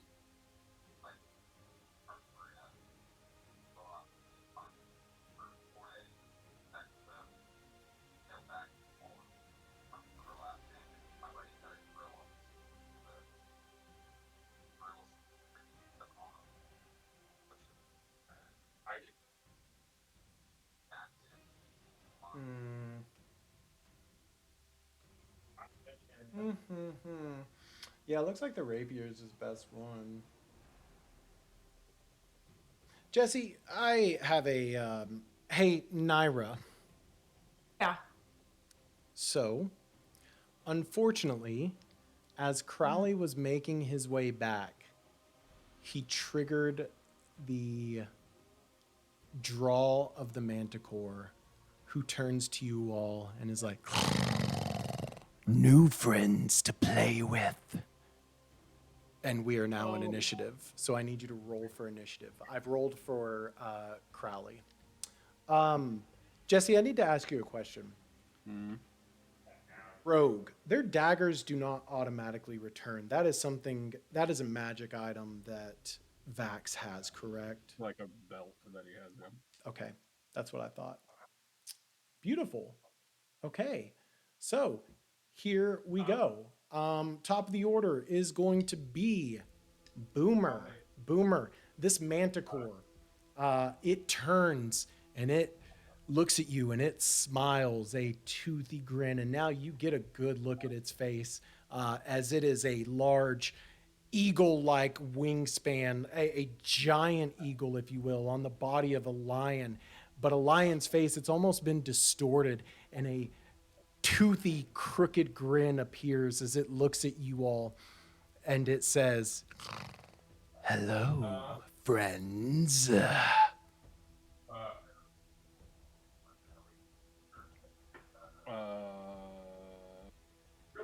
I'm not gonna attack it directly, but I'm gonna move over here, where I'm still behind the wall, Okay. like covered a little bit if I Okay. can, and then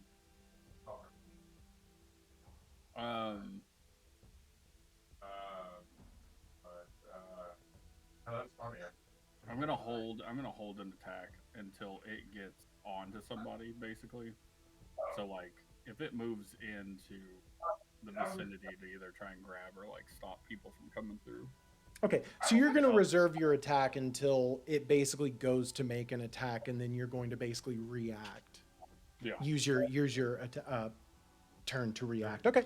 Yeah. I'm gonna let the people that are closer to it try and talk it down if they're trying to, but Okay. Absolutely. Okay. Gotcha. Okay. So Boomer, you see, you all, Morro and Naira, you all are right by this, by Cyrus as he comes stumbling over that wall. You behind you hear footsteps scurry over to the right, which you can only assume is Boomer kind of getting into a tactical advantage position. The creature has not moved. It is still up on that second story, kind of gazing down. Its focus is on Cyrus, but it can, you don't know if it's seen you, but if it wanted to, it could.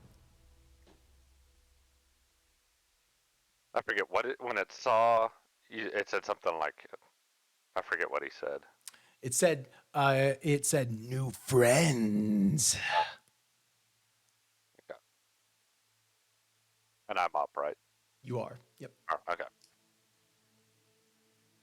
I am not risking anything. I think this thing is hostile. So I am immediately casting infestation on it. Okay. All right. It's a con save of 14. So I'm going to go ahead and make that.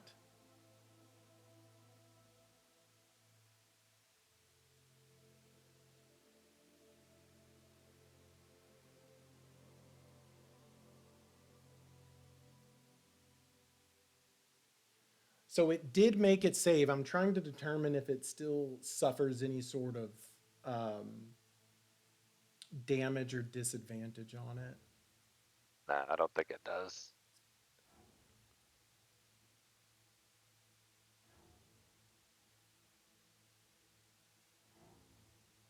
Okay.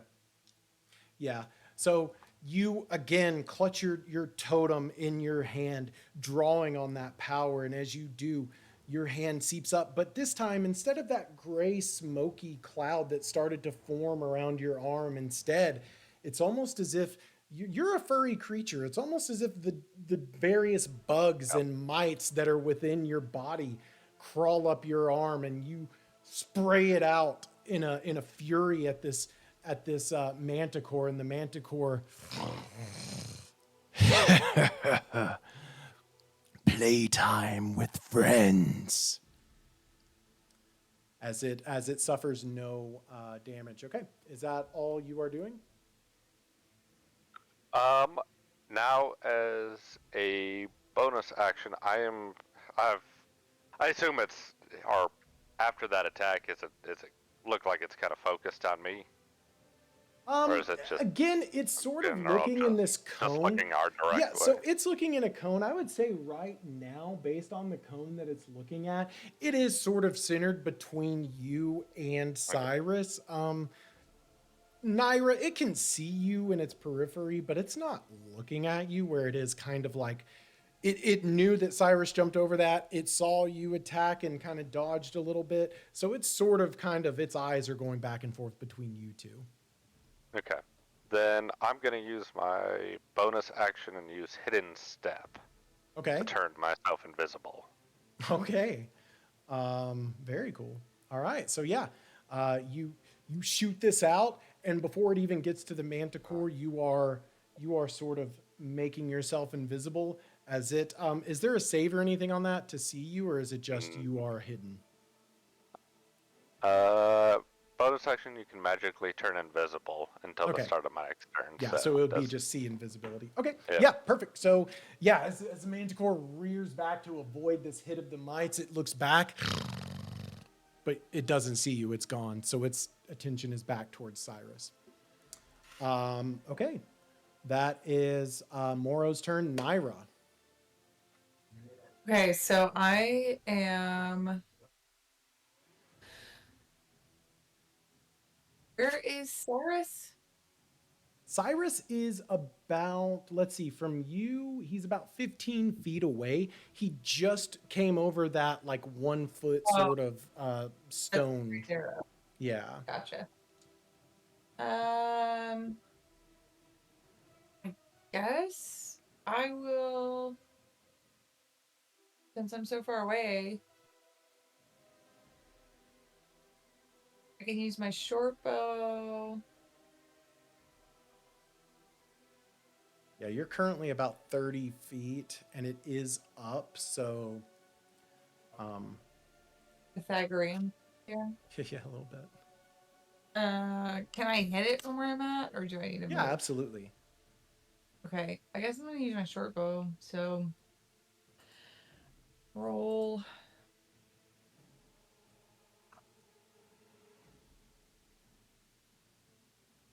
My God, my rolls have been so terrible. I got a 5. Yeah, so you've only been out of the Feywild for a few weeks, and you have not yet had to fight in any sort of combat.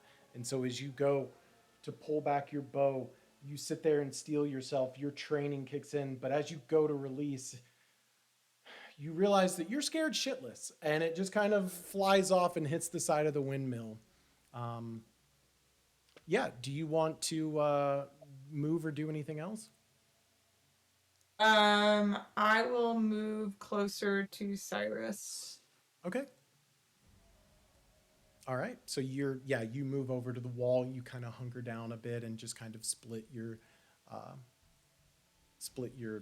in between Moro and Cyrus.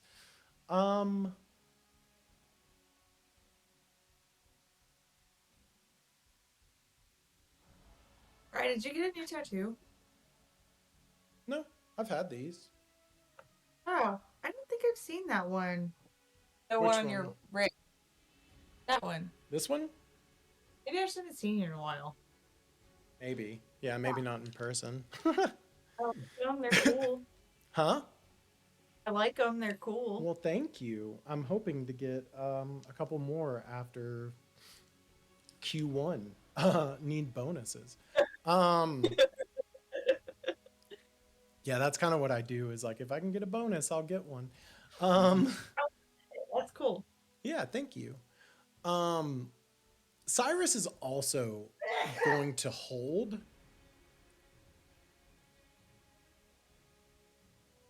No, Cyrus is What? Cyrus is going to still hunker down. He's going to try and talk to the Manticore. Cyrus feels like he can talk his way out of anything. He feels that he has the ability to. He's gotten out of a lot of situations by using his mouth, not his weapons. So he's going to try and do that. He's going to My look at husband? Yep. So he's gonna look at he's still kind of hunkered down behind this 1 foot wall. And he's just going to say, "Why are you doing this?" And the Manticore is gonna go, "My food's gone. Now I'll take yours." And he says, "I've seen what she's got. She doesn't have a lot of food. It's mostly just vegetables and leaves, and I know you don't eat that." She is food. Cyrus is like, "I've eaten human before. I don't know if you had. It's not tasty. I can tell you now, if you go to the forest, there's going to be much better things for you to eat than this lady. You should leave and go eat that instead." And so with that, he is going to make a deception roll. That fell off. Okay. So So I got a 14. So I have to roll. That would be a. Whoops! I didn't mean to hit that. Ooh, y'all better be glad I didn't mean to hit that. Would that be wisdom or intelligence, Jesse? For trying to Combat a deception. I feel like that would be. always just do insight, Yeah, but I don't have its. which is wisdom. I don't have its insight. It's wisdom. Okay, wisdom. Okay.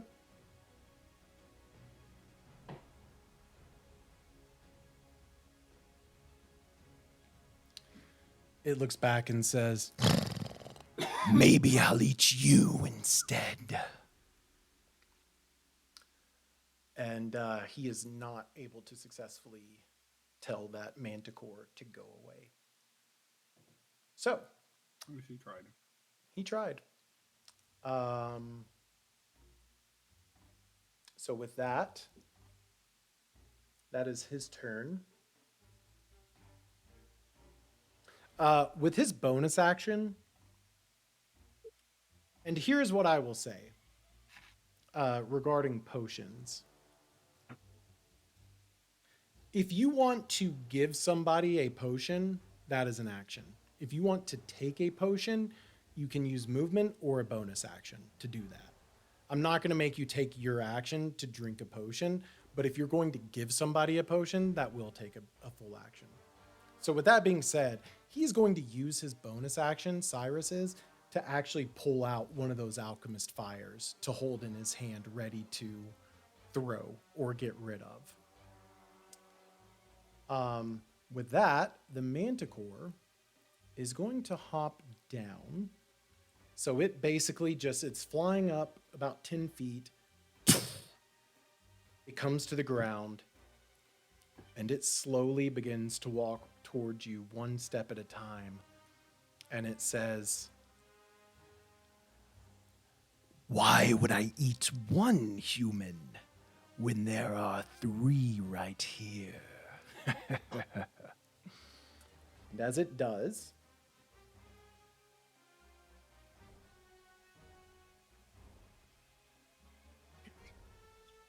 You just hear Boomer yell, "Because we don't taste good, bitch!" And then he shoots him. okay, go ahead and roll. Go ahead and roll an attack as you see this manticore rear back its head to come down on one of you 3. That is, as it rears back its head to come down on Cyrus with a bite attack, which it would be doing.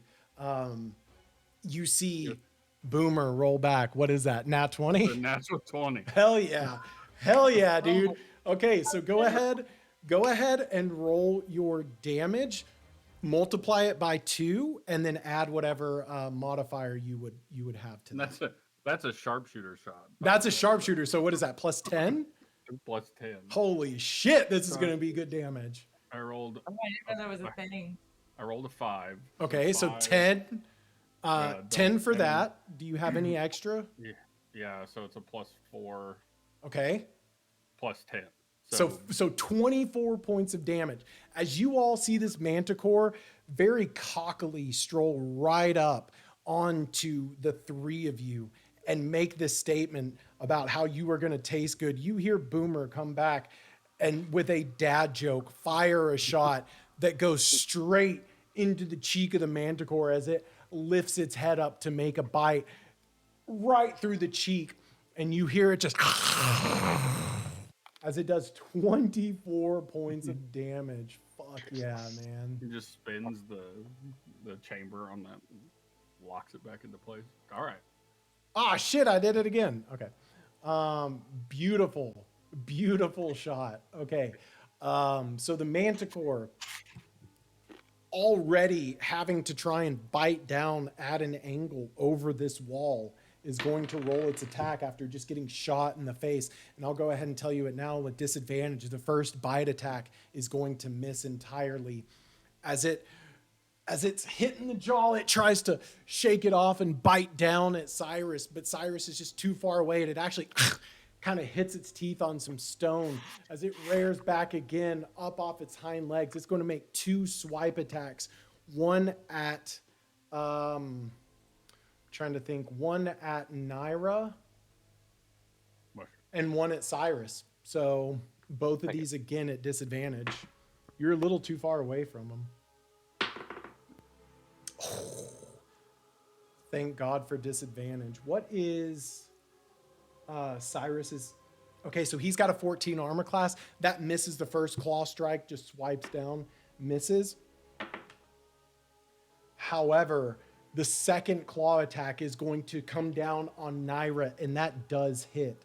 Naira, you, the Manticore tries to bite at Cyrus, misses. Tries to swipe at Cyrus, misses. Cyrus misses. Swipes at you and unfortunately just barely hits you with a 13. You are going to take...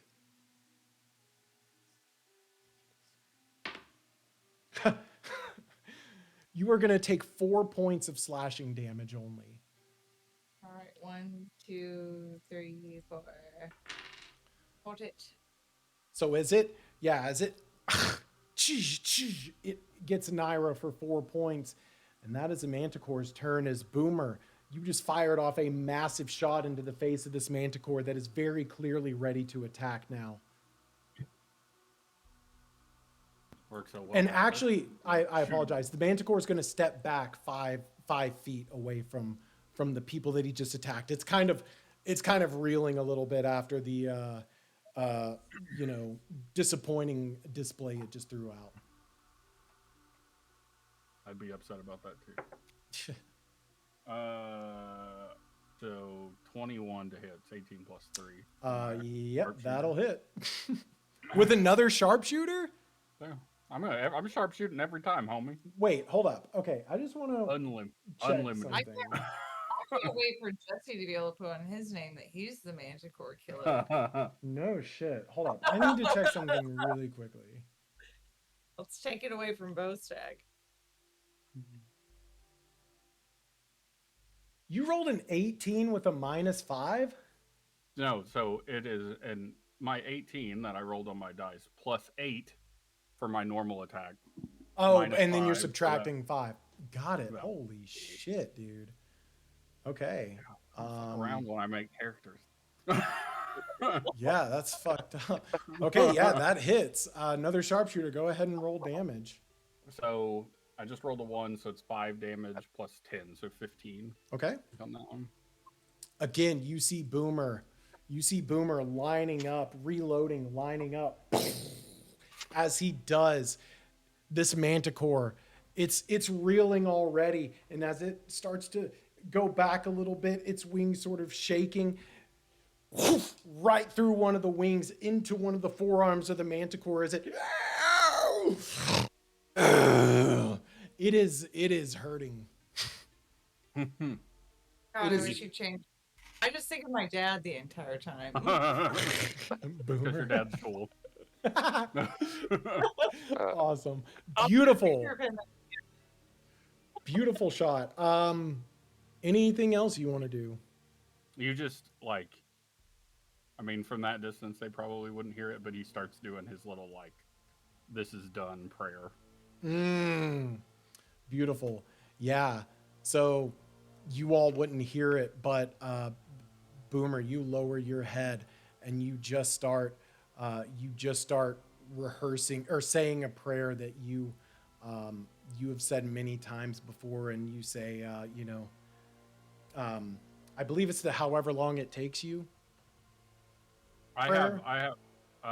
So I don't know if it's the same one, but I've got. Oh no, I'm sorry, that's the different one. Yeah, I've got just yeah, so go ahead and say the first line of that prayer. Yeah, so in the cloak of the raven's embrace I tread would be the first line. So Naira, in the back of your mind, you hear almost a projection of Boomer's voice into your head, but through the Raven Queen. You almost hear a male voice masked over that of the Raven Queen as he says his line, you hear the Raven Queen. also repeating it in unison to you. All right. That is Boomer's turn. We're going to go back down to Morro. Alright.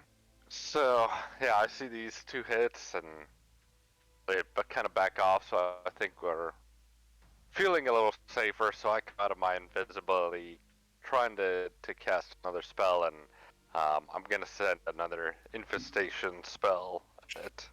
Okay. Another Constitution save. Yep.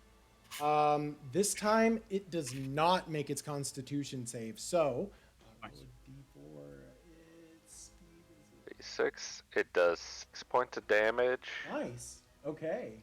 and it moves. Where's the D4? There it is. 2. Okay, so it moves. 2. It moves 5 feet south. So it moves 5 feet closer to you as Yeah. you send again this infestation out, and it reaches out towards it. This time, seeking purchase on it, as it does 6 points of damage, and that is not correct.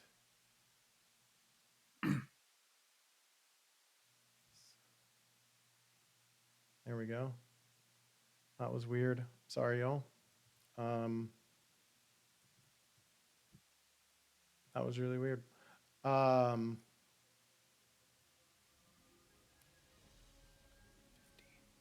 15 and 24, right, Jesse? Mm-hmm. I'm sorry, I've got to.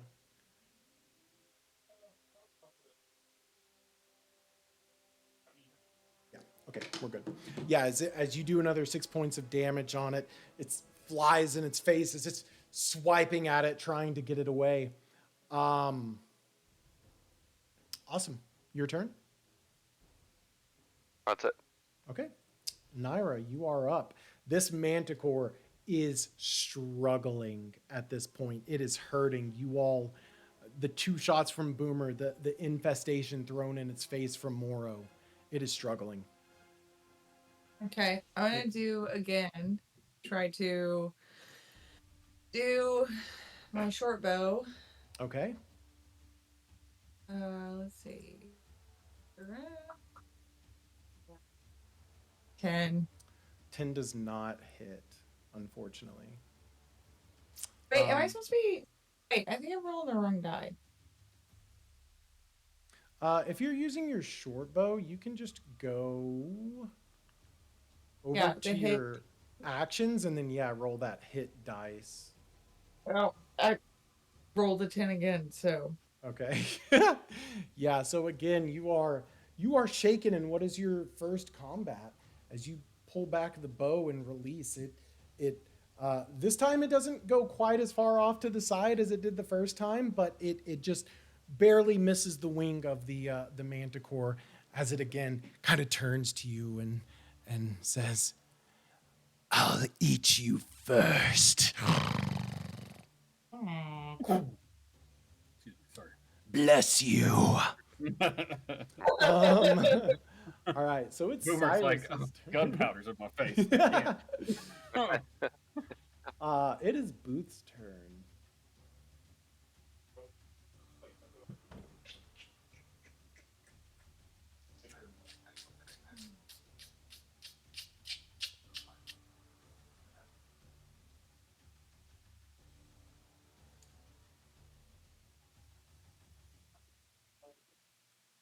Trying to look at his bonus actions. Okay, disengage is not a bonus action. Okay. And you all are not within 5 feet of the creature. Cyrus is going to throw one of the alchemist fires. So Cyrus, he's got that alchemist fire in his hand. He's just going to go, Kobe, and toss it over his head towards the manticore.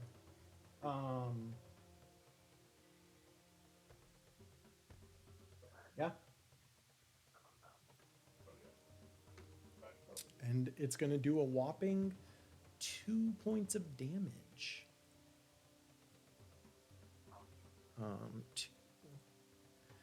as the manticore, there is now fire spread across the ground of this manticore.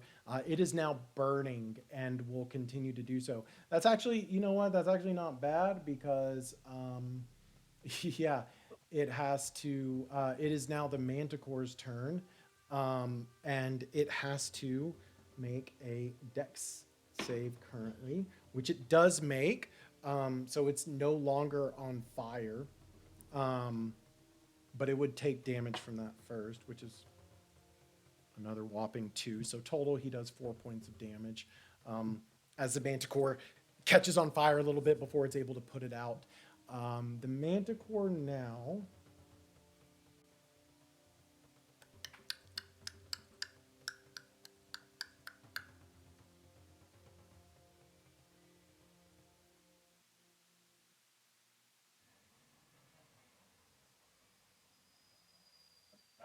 The manticore's hurting. And it's nervous. So it is going to... And it's starting to get pissed at Boomer over there. So it's going to make a tail spike attack. Do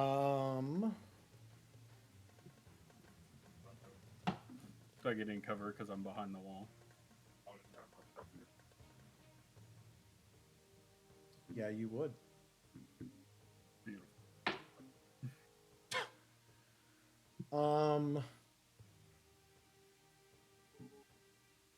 Oh, but with disadvantage.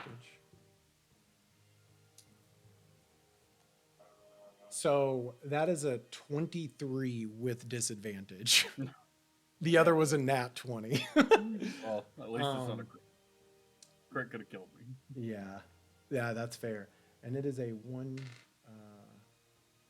Nope, that's right. So, Boomer, you are going to take... You are going to take 9 points of piercing damage. Ow.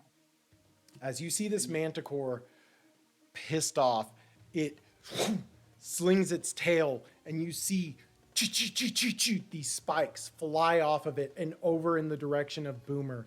And one, Boomer, hiding behind this 3-foot wall, it still somehow, it actually is so strong, it pierces, the velocity pierces through the stone rubble structure and right into Boomer's side and does 9 points of damage, making Boomer very hurt at this point as well.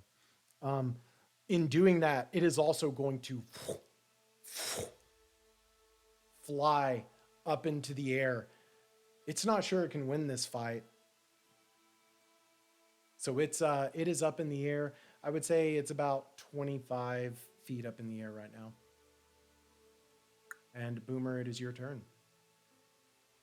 Okay. I am gonna do what I've been doing. Okay.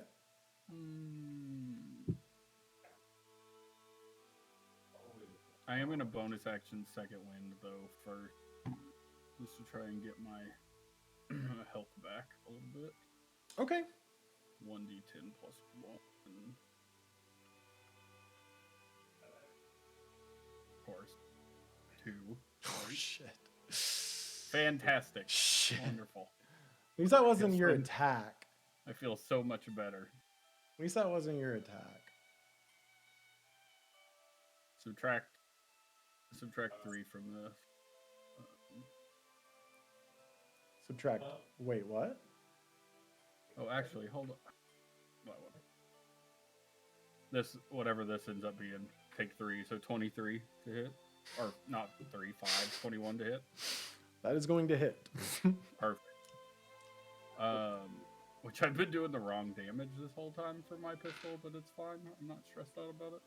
It's actually more in line with probably normal D&D damage for these anyway. What is that? 7 plus 10, so 17. Okay. As you lay into this thing with yet another pepper box shot, that chamber just continues to roll over and right through it. right through the manticore's eye. It is struggling so hard. It is at death's door.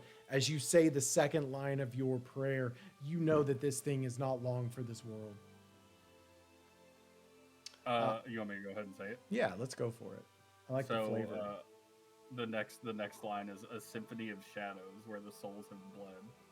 Again, Naira, in your head, you hear the Raven Queen speaking this prayer in junction with Boomer as he fires off this shot. Morro, you look at this manticore. It has a bullet hole through its wing, a bullet hole through its eye, another bullet through its cheek, and its face is just swarming with infestation. You're shocked it's still in the air. You're shocked it is still alive at this point. You know you could blow wind at this and it'll fall over. What do you do? I'm pulling a guy in Andrew. Try and send a few more bugs at it with infestation. Okay.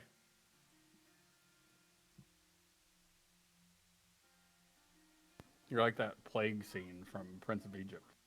Yeah, it's just exactly. This might get old real quick, but for now, that's what I got. You know you also have a cantrip of poison spray. It's only 10 feet, 10 10-foot range. Um, So otherwise I would, but yeah, it never got close enough for me. So to I will also tell you where you're currently at. Infestation is you are, because it is 15 feet in front of you and 25 feet in the air. So would that be 30 feet? far. Pythagorean theorem. A squared plus B squared. 20. Oof. I'm not doing that math. I'm an artist. I can do math. There we go. All right. He is how high in the air? 25. And he's 15 feet away. Yeah. Guess what? 30 feet? 29.15 feet away. Holy shit! 20 So you're 29 is just- infestation. All right. Yeah, I can use it. He is just barely in my range. Go ahead and roll Literally- damage for me. Found a way to make D&D more nerdy with it. 5. All right. Oro, as these bugs come out of your hand and it shoots again, you actually see some of them crawl into the ears of this manticore, and you can almost feel them biting at the brain. What do you see as you kill this manticore? I mean, I would say exactly that. It was just the not only just the bullet holes, the ears, but just the infestation swarming this and really eating it from the inside out. And just, you could tell there's all of a sudden a moment where it just clicks and it just stops all reaction and falls straight to the ground without moving. Yeah, the combination of the bullet holes, the bugs all around it, biting at it, taking tiny chunks of flesh out from it, crawling inside, getting behind the eye sockets, the brain. It is just, they are biting everything that they can, trying to find purchase, trying to take this thing down, and eventually it's too much. And from 25 feet in the air, it falls to the ground. And as it falls, you hear a thunderous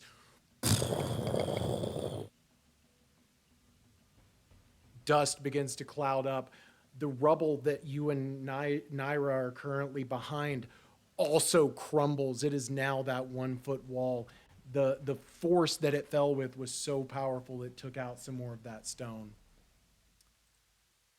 You have killed the manticore. AKA Boomer killed. Mostly. So, like, with that, once it's on the ground, like, Boomer would, like, continue to walk towards it. Okay. Like, finishing that prayer off, and like, as it's, even though it's dead, like, we know it's on the ground. How you put that dead. X on it to kill it?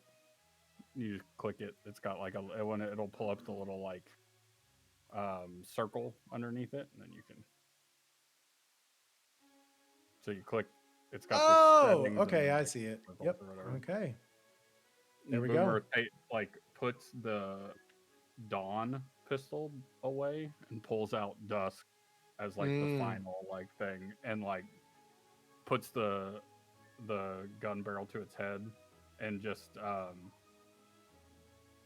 mean, very plainly says, "This one's for you," and fires one round just into its head. And then puts like the eye patch back over, and then starts like reloading, basically. Yeah, Moro, you would have seen this as Boomer walks up to this animal that it threw 3 shots of a gun into with. He pulls out, you've never really seen him with 2 guns in his hands. He pulls out the second one and lines it right up, says what he says, you little inaudible for you given the distance you are, shoots it, puts it back in, and pulls the eye patch back down over his eyes, walks away from it. Yeah. Insane. Well done. As you do that, the manticore now slain. Yeah. What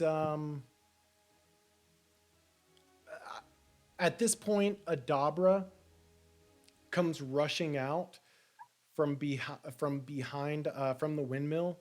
She rushes out to your side, and she's just like, "It's gone. You really did it. It's gone." Yep. Shouldn't be much of a problem anymore. I cannot thank you enough. Thank you so much. Boomer, she looks at you. And she begins to walk towards you with a sort of purpose. She can look at you. She sees the piercing, the spike still sticking in your side. She walks to you with the purpose. And she places one hand on your shoulder and says, "Do you trust me?" I don't trust many people, but sure. As she does, she pulls that spike from your side. You take 1 point additional damage, but at the same time, she heals you with a 1d8. So take 1 more point of damage, add a 1d8. Boomer, like on that one point, like, oh yeah, that's gonna scar. Oh, watch it heal me for 1. I'm gonna actually laugh if it heals you for 1. 6, okay. There you go. That would have been outstanding, actually. Ow, hey. I don't trust you anymore. Naira, the manticore is slain between the shots of Boomer's pepper box and Moro's infestation. The manticore just couldn't handle it. Moro did take quite a few shots, but as Adabra comes out to thank you all, she looks over and actually heals Boomer for 6 points of healing. So with that, she also says, "I cannot thank you enough. If you ever need anything, in fact, here, she, in addition to the healing that she provided you, Boomer, she pulls out 2 potions of healing and hands them to you and says, "This is all I have on me right now. This is all I have here. But if you give me time and you come back, I will get you more or whatever sort of potion you need. Thank you." Yeah, you're welcome. Well, you're doing it to try and make friends, so it looks like it worked out. We heard you were having some issues, so we came to look it up. You came from the town? Yeah. You see her sort of, Vandalin does care for me. I mean, at least some of us who aren't from Fandolin do. Well, Outsiders or not, you said you heard I was in trouble, and somebody must have said that to you, so Mm. regardless, they are looking out for me. What why they got you so far outside of town? Oh, they didn't ask me to be here, I did. They think I'm odd, but I enjoy the quiet. I enjoy my plants and my herbs, and I enjoy mixing. And in a town, even one like Phandalin, it's tough to relax. Here, it's me and the spirits, and I like to think they help me. Is this like the windmill that she's in? Is it pretty old? The windmill is actually relatively new, not as new as the town of Phandalin. You would gauge that this is about 60, 70 years old. But now that you have had time to sort of look around, you can see, and you're also elevated, mind you. You're up now at the top. So you can actually look over and you can see what appear to be burials, roughly 40 roughly 40 or so feet to your southeast. You can see the burials of graves, and as you look at the house, you can tell that there were stories here that you don't know. Mm. Still alive? Mm-hmm. Hey, Cyrus, to catch you up, you all thought to, you went into the house. You were able to talk to Adabra, who gave you 2 alchemist fires. Then in the fight, then you realized that there was no way to get her out without taking this manticore down. As you were running back to tell the group this, you tripped on the wall and your rapier hit, drawing the attention of the manticore. Luckily, Morrow and Boomer were ready. Boomer put 3 shots of pepper box into the side of its face and torso and wing, and Morrow was able to attack it with a couple of infestations that did enough damage. You also threw one of the alchemist fires at it to sort of to burn it alive a little bit as well. Now Adabra has given Boomer. Boomer took quite a hit, was hurting pretty bad. She healed Boomer and then also gave him 2 potions of healing. And Nice. so the manticore is slain. Did we level up? You do not. You feel that you've gained some good experience from this, but you're not quite at the point where you would feel ready to learn new things. But yeah, so yeah, Jesse, that's where you're at. You can see those graves below you, kind of in a crevice. Yeah. This windmill is noticeably, and you don't even have to roll anything for this. This windmill is noticeably newer than the building beside it, anything else around this fence, anything. But it's not like as new as the rest of the town. No. Because the town, Town is like weirdly brand new. Yeah. monthly. Yeah. Yeah. Okay.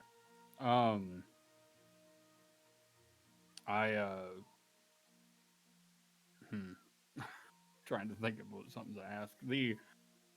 Just like, you know, do you have any history on this area at all, or is this just a place that you picked because you liked it? Like, well, your windmill looks like you've been here a while, but so do these ruins and then the graves down the road. You really aren't from around here, are you? No, not at all. Where you lie, where you are at Umbridge Hill, marks an unfortunate battle. Many years ago, many years before any of us were here, there was a great war fought between orcs and dwarves many, many years before the peace of their two kinds. And what you see is an attack. Hmm. There was a dwarven family that lived here, and the orcs, seeking it as an advantage spot over the town, decided to occupy it. They killed the family within, and the dwarves around the town rallied to fight them back. But most lives were lost. Few survivors on either side. What you see below you are the burials of those brave dwarves. Sensing the power that this place holds, someone, I don't know who, decided to build a windmill on top of these as a tribute and a testament to overcoming and what we can do. And so, I find that it is a pleasant place for me to reside and do my work. It's definitely calming. She looks out over the hill, down to where the dwarven burials are, and says, "Indeed, very calming. But I don't want to be keeping you for too much longer. I thank you for helping me today. And oh, one more moment. As you see, she runs back inside. You hear rummaging in the house, and she comes out with a quill and a piece of parchment, and she is writing on it, and she says, "Take this to Harbin. Tell him I'm okay. Tell him the town came to save me. And you all as well, of course. And let him know that I'm still working on his requests. They're more difficult than I imagined." She crumbles up the paper and hands it to you. "But I think they can be done. So What is it? What is it that he's requested? She pauses for a second.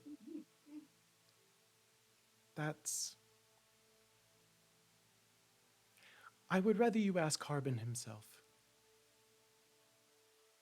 Do you trust Harbin? "I do. He's a foolish man. He's flawed for sure, but he's genuine.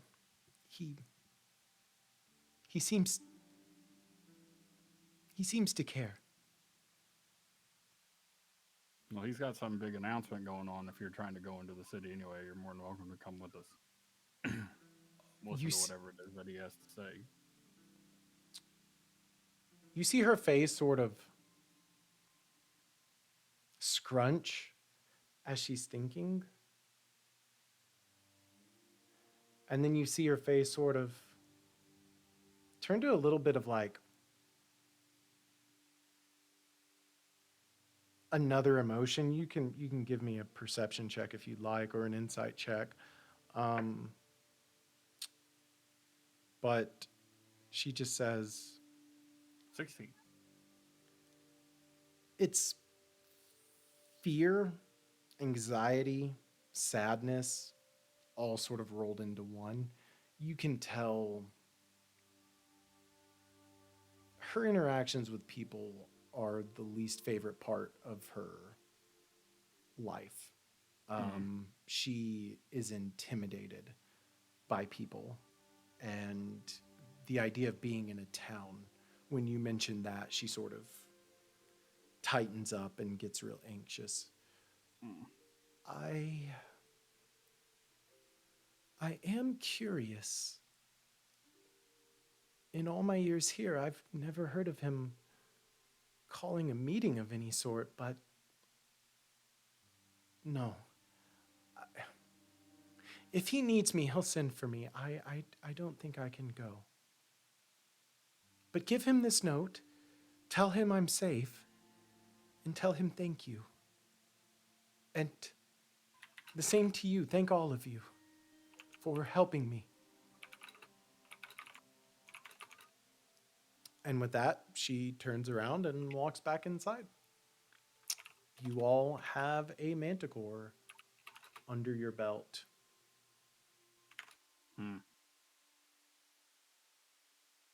I'm not one for harvesting. I just wanted to be the one to make sure that it got to where it needed to go in the next life. So Yeah. deal with that if you need to. Yeah. I would say if y'all want to harvest it, you're more than welcome to. Just whoever, if you're going to, just give me a couple of rolls. But yeah, if not, y'all are good to return back to town. I'm not going to. I'm just going to let it rot back into the earth. I dig it. Easy enough. Awesome. So yeah. Y'all are on mute. I don't know if you've been meaning to say anything lately, but you've been on mute. Oh, sorry. I'm gonna go check that shit out. Okay. Yeah. Give me. I guess. Tell me what you're trying to harvest from it, and yeah. What's valuable on that manticore? That's all I care about.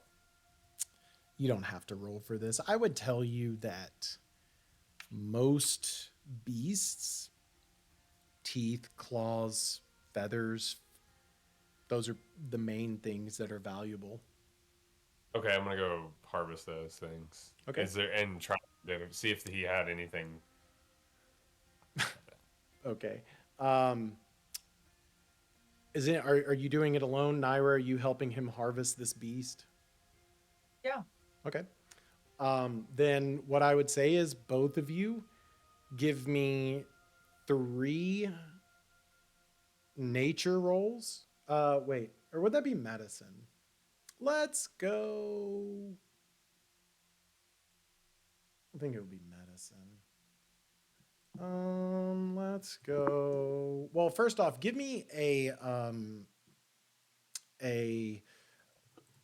excuse me.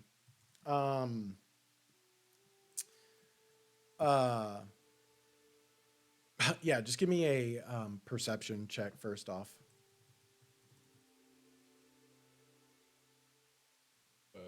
I got a 7. Okay. And she got a 4. Okay. Yeah, you don't see anything on the manticore. It doesn't have anything. Okay. Like no money or anything like that. Got a couple of Outside of that, I'm like, yeah. Do what, Jesse? But it's got a couple of bullet holes in it. It's got a couple of bullet holes. Yeah, you grab those. Okay. I would say for the so we're gonna do this one at a time. Give me 3. I am gonna go with medicine, I think. So give me 1 each medicine, 1 each medicine, 1 each medicine. So give me 6 total rolls, 3 from each. 8 me. Okay. Oh. 22. 22. Okay. Amber. Yeah, go ahead and roll again. So we're doing 8 me. okay. 15 Amber. Okay. Wait. Yeah, you're doing it right. Yeah.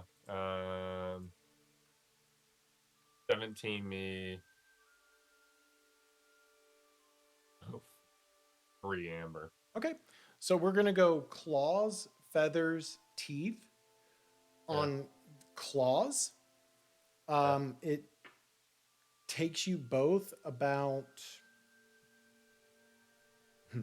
takes Naira about, so as you're actually doing this, Naira goes to set about on the claws.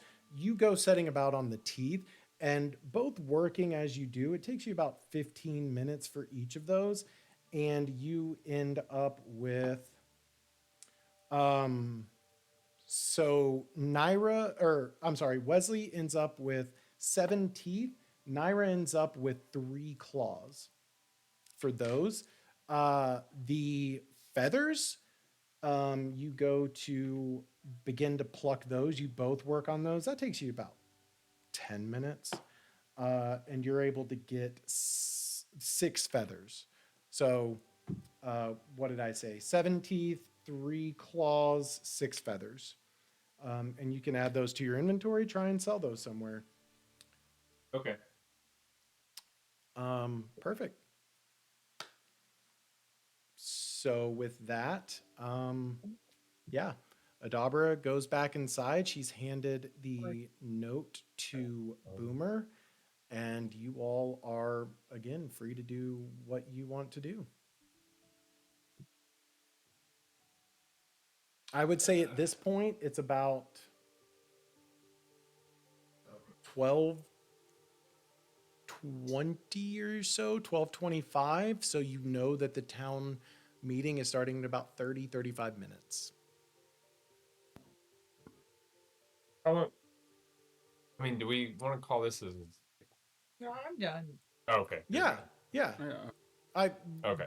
Do y'all want to go back to the town and call it there, or do you want to just stop here?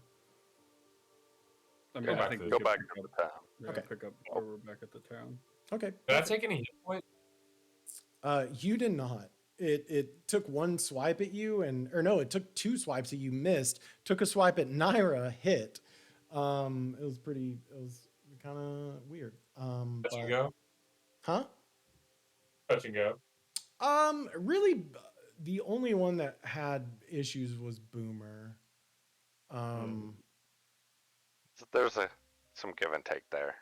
Oh, yeah. yeah. And I think Um, I'll take the damage every time if I can output the other one. yeah, that was nutty. I'm actually, so I've been rolling D6s for those bullets. They're supposed to be D10s. Oh fuck. Jesus. Really? D10s? Dude, I didn't and know.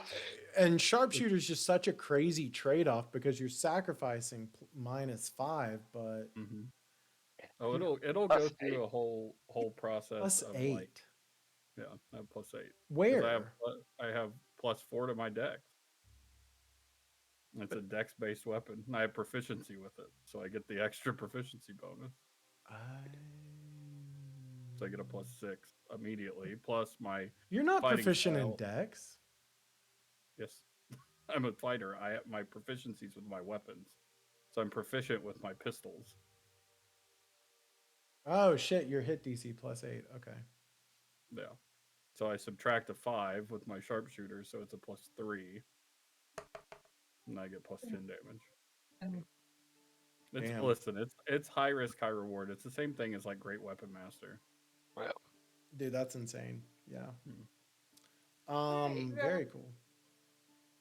Well, yeah, you all make it back to town just in time. As you make it back to town, you see some townsfolk. Some you've seen, some you haven't. Toblen is there. Kirk is there. Talon is there. You see a couple of other faces. There's probably 10 to 12 people here at this moment. It's in the town center, so you do see like some of the people that are normally playing the bard and the little halfling that does the puppet show. They're stopped turning and looking around while the children are kind of fuming angrily. And as you do, as you arrive back in town, you all come in from behind. Everybody else is in front of you, and you just see a short, portly man delivering a speech to townspeople who, from your perspective, look a little terrified. And that's where we'll call it. Dope. Awesome. Good job, Bri. Good stuff. job, y'all. Y'all killed a manticore. Congrats. Thrilled for that. So yeah, we level up, right? You do not level up. Mm. Um, Sad. it is Okay. sad.